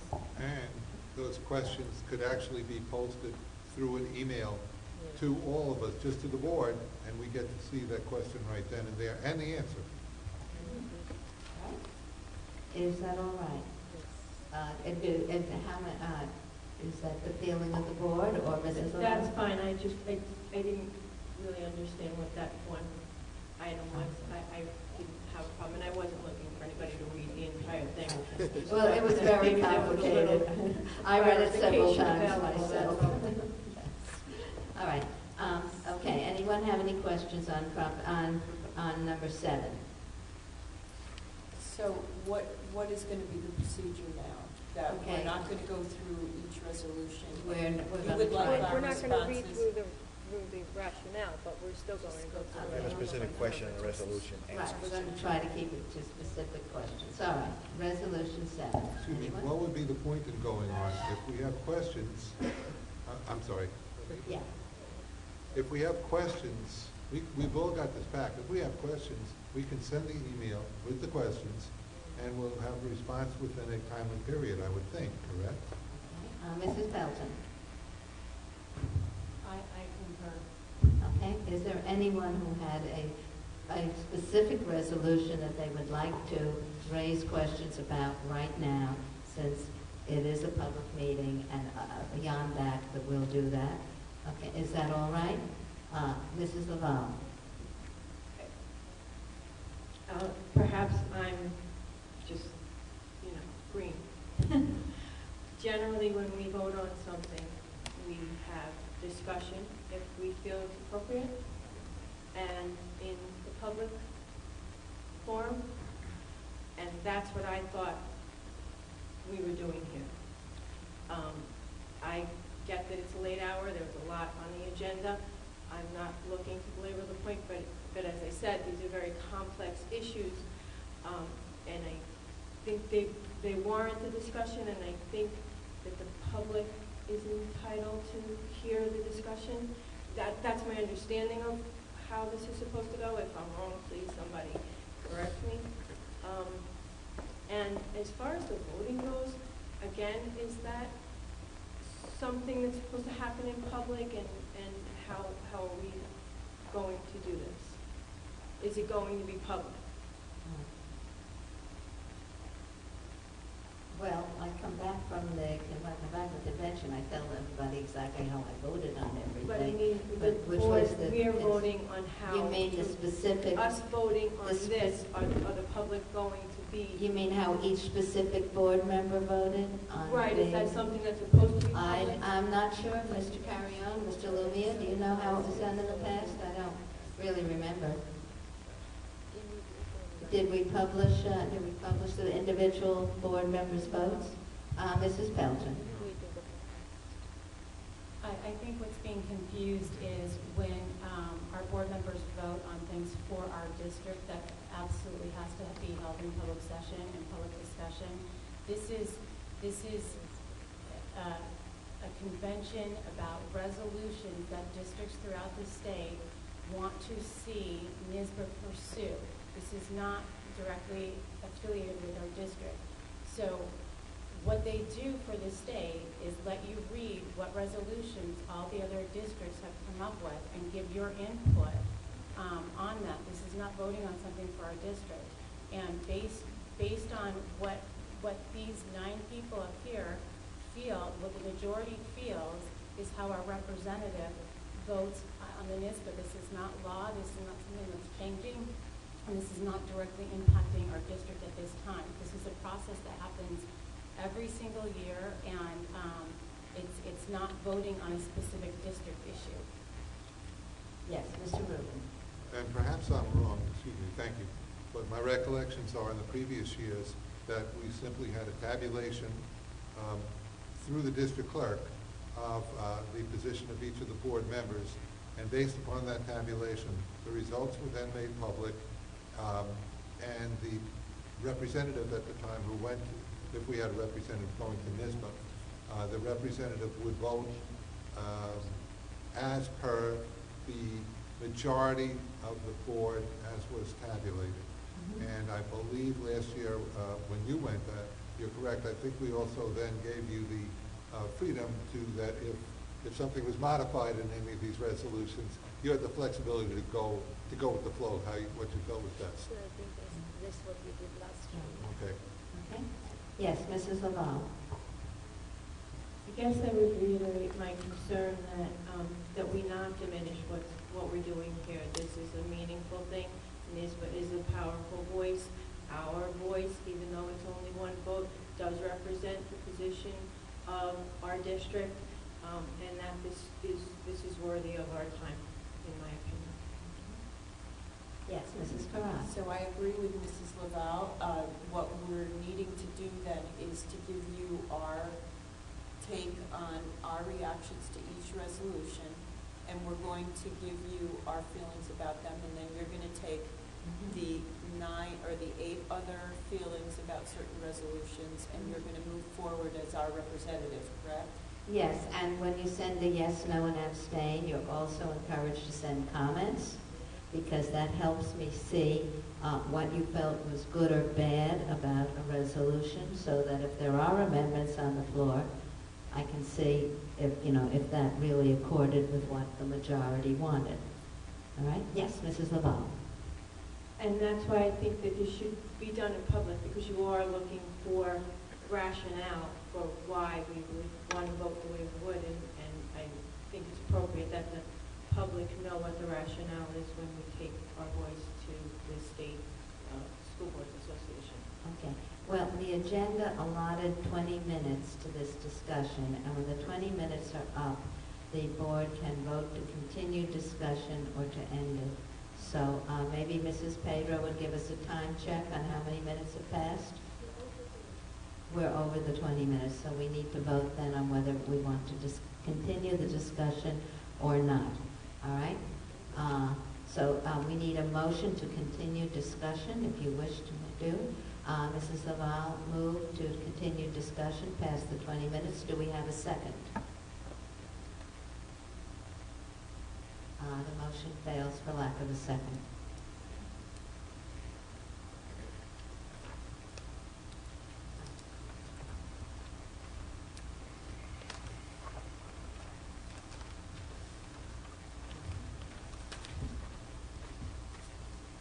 The next item is, be it resolved that the Board of Education hereby appoints Board President Peggy Kellum as the voting delegate to the NYSBA 2015 Annual Convention, and be it further resolved that the Board of Education hereby gives full discretion to Board President Peggy Kellum on voting the intention of the Board after hearing discussion and amendments on the convention floor.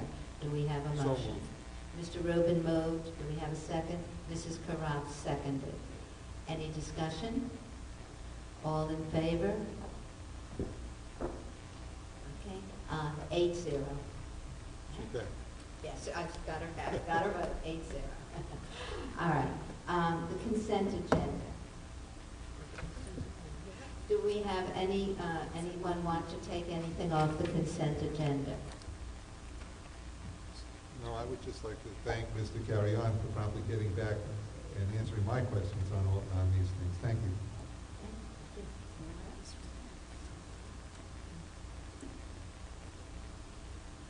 Resolved that the Board of Education does hereby approve the following consent agenda items as stated. 8.02 and addendum, 8.03, 8.04, 8.05, 8.06, 8.07, 8.08, 8.09, 8.10, 8.11, 8.12, 8.13, and 8.14. Do we have a motion? So moved. Mr. Rubin, a second. Mr. Lumia? Any discussion? All in favor? 8-0.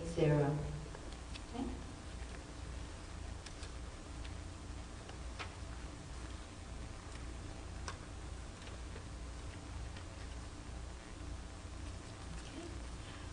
Old business, 9.001, PTA Council Representatives.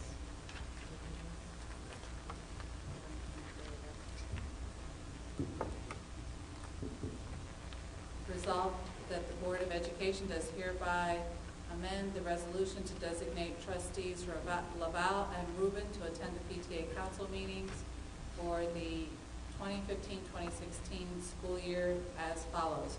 Resolved that the Board of Education does hereby appoint trustee Robert Rubin to serve as the primary board representative to the PTA council meetings for the 2015-2016 school year.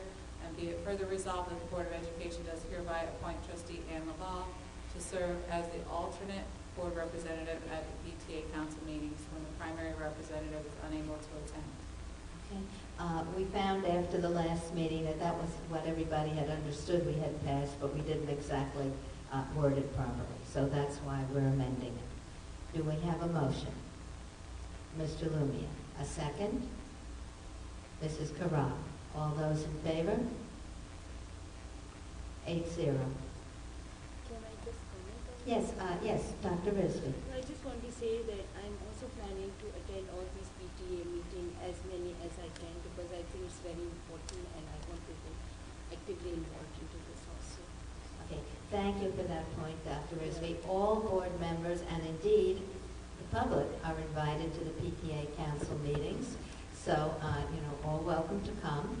And I'd also like to mention to the Dutchess School Boards Association meetings, also all board members are welcome to come. So if all 9 board members want to attend one, they're welcome to attend. That one is not open to the public. It's just open to school board members. Okay? Thank you. All right, number 10, any additions to the agenda? 11.01, comments from the public.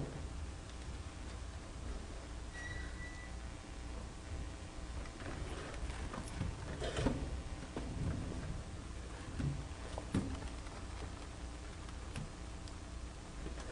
think the issue with Put the mic on. Mic. Put your mic on. Would you please state your name? I know it, but it goes on the video, so it helps public. Just push it up there.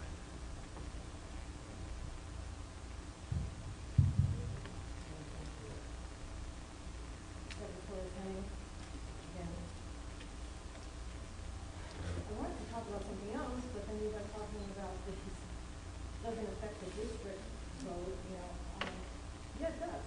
Everything you do does. It affects the district. You can't sit in some little bubble and say, we're 9 board members, and we're gonna sit and we're gonna vote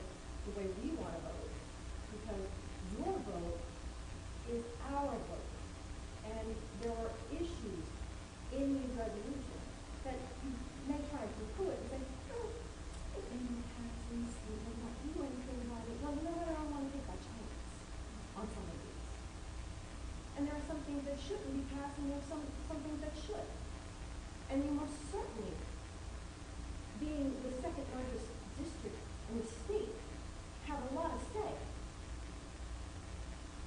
So when you say it doesn't matter and it doesn't affect this district, you're wrong. Now getting back to the technology before, when Anne was talking about it, the computer user agreement, I personally have an issue with, and I'm going to be meeting Dr. Chukat tomorrow on this. The children are made to fill out these computer user agreements, and we as parents are meant to sign them. The children are meant to sign them, which I don't understand how you get away with that. A child can't sign a contract. They're minors. There's no signature from anyone in the district. The principal doesn't sign it. Dan doesn't sign it. It's just us signing it. So how is that a contract? How are you binding us to anything that you don't sign yourselves? It's ridiculous. And I've asked, and I put on these user agreements, and I put on every contract that got sent back in my starter-based packets. I'm not signing these until somebody else in the district signs them, because then it's not binding. And as far as the computer user agreement goes, I want to see what my child is doing. You know, oh, we're online now, and everything's available. You know what? I want to go online. I want to see what he's doing. I want to see what questions he answered. I want to see what quiz he took. I want to see that. And I should be able to see that as his mother. You know, you circumvent all these parental rights, and I'm getting tired of it. We have some say, and we need to have discussions about these things. We need to have discussions about resolutions that are going to affect the district. We need to have some say about contracts that children are meant to sign. Ridiculousness. And the behavior of this board towards the newest board member is disgraceful. Absolutely. Abhorrent. I can't take it. No.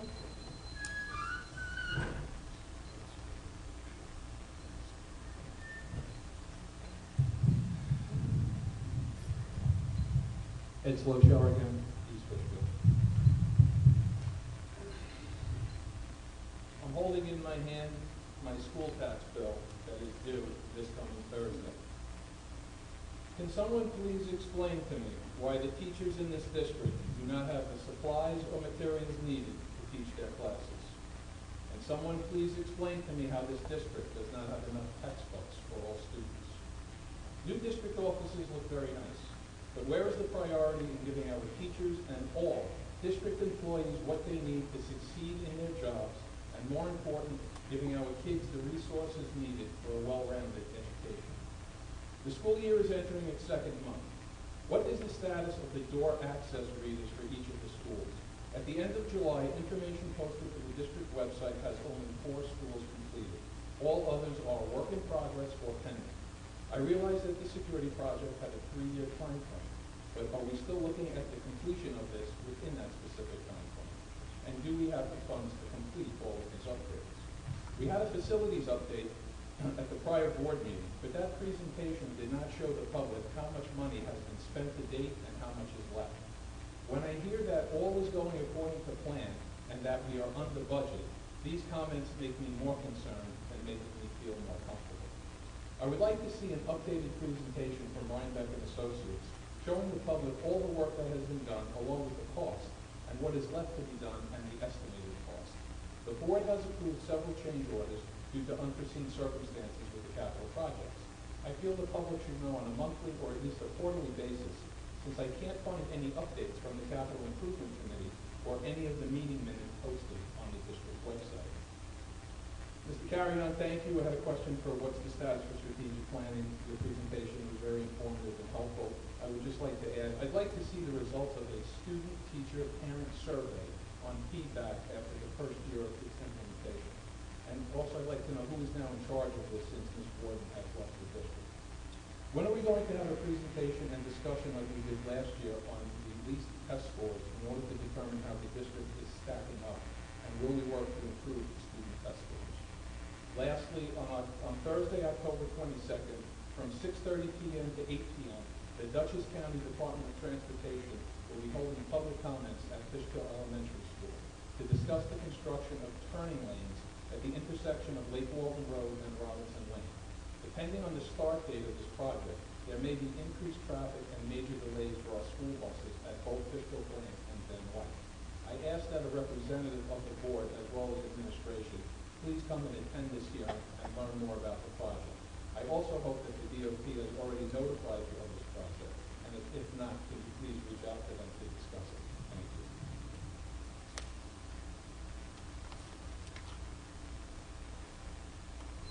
Are there any more comments? Okay. Then do we?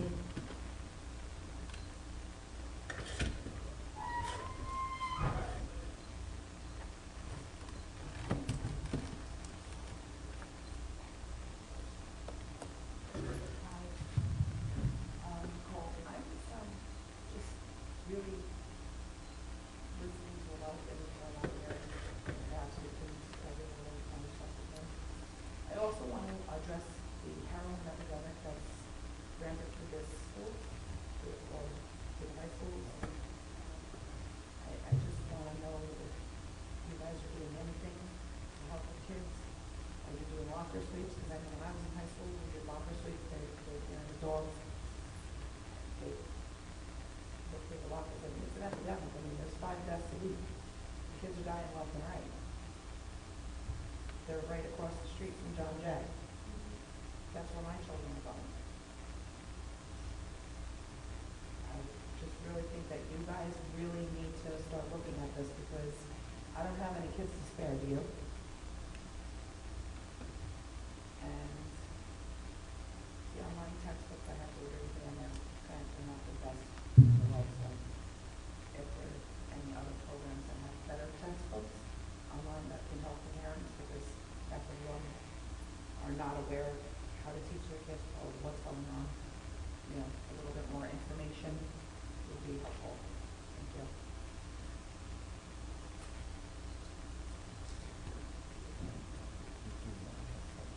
Hi, Superintendent. I'm actually going to sit down and see if I can't help myself because everybody's gotten going with something. Mr. Sasha mentioned textbooks, and one thing the school having just for the first day. They have the word clock that has been pictures, has been said, new masters and frustrating and Mrs. Callen, with the most respect. The extended day and the voting thing, I'm not as critical as that the parents come to, every other meeting, we're respecting like you guys do every week, but I think what the community is asking is to represent the people.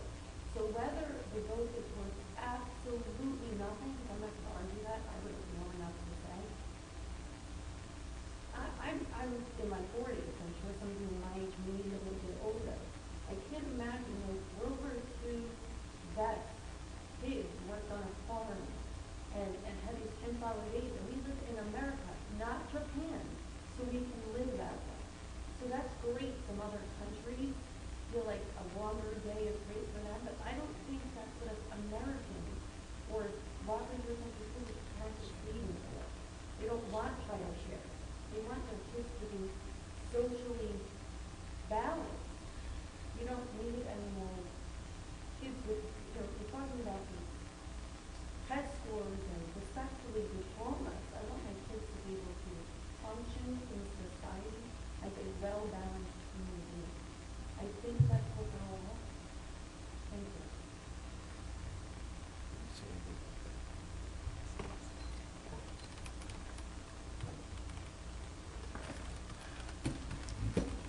Are there any other comments?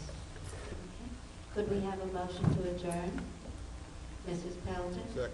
Seconded by Mr. Rubin. All in favor? 8-0.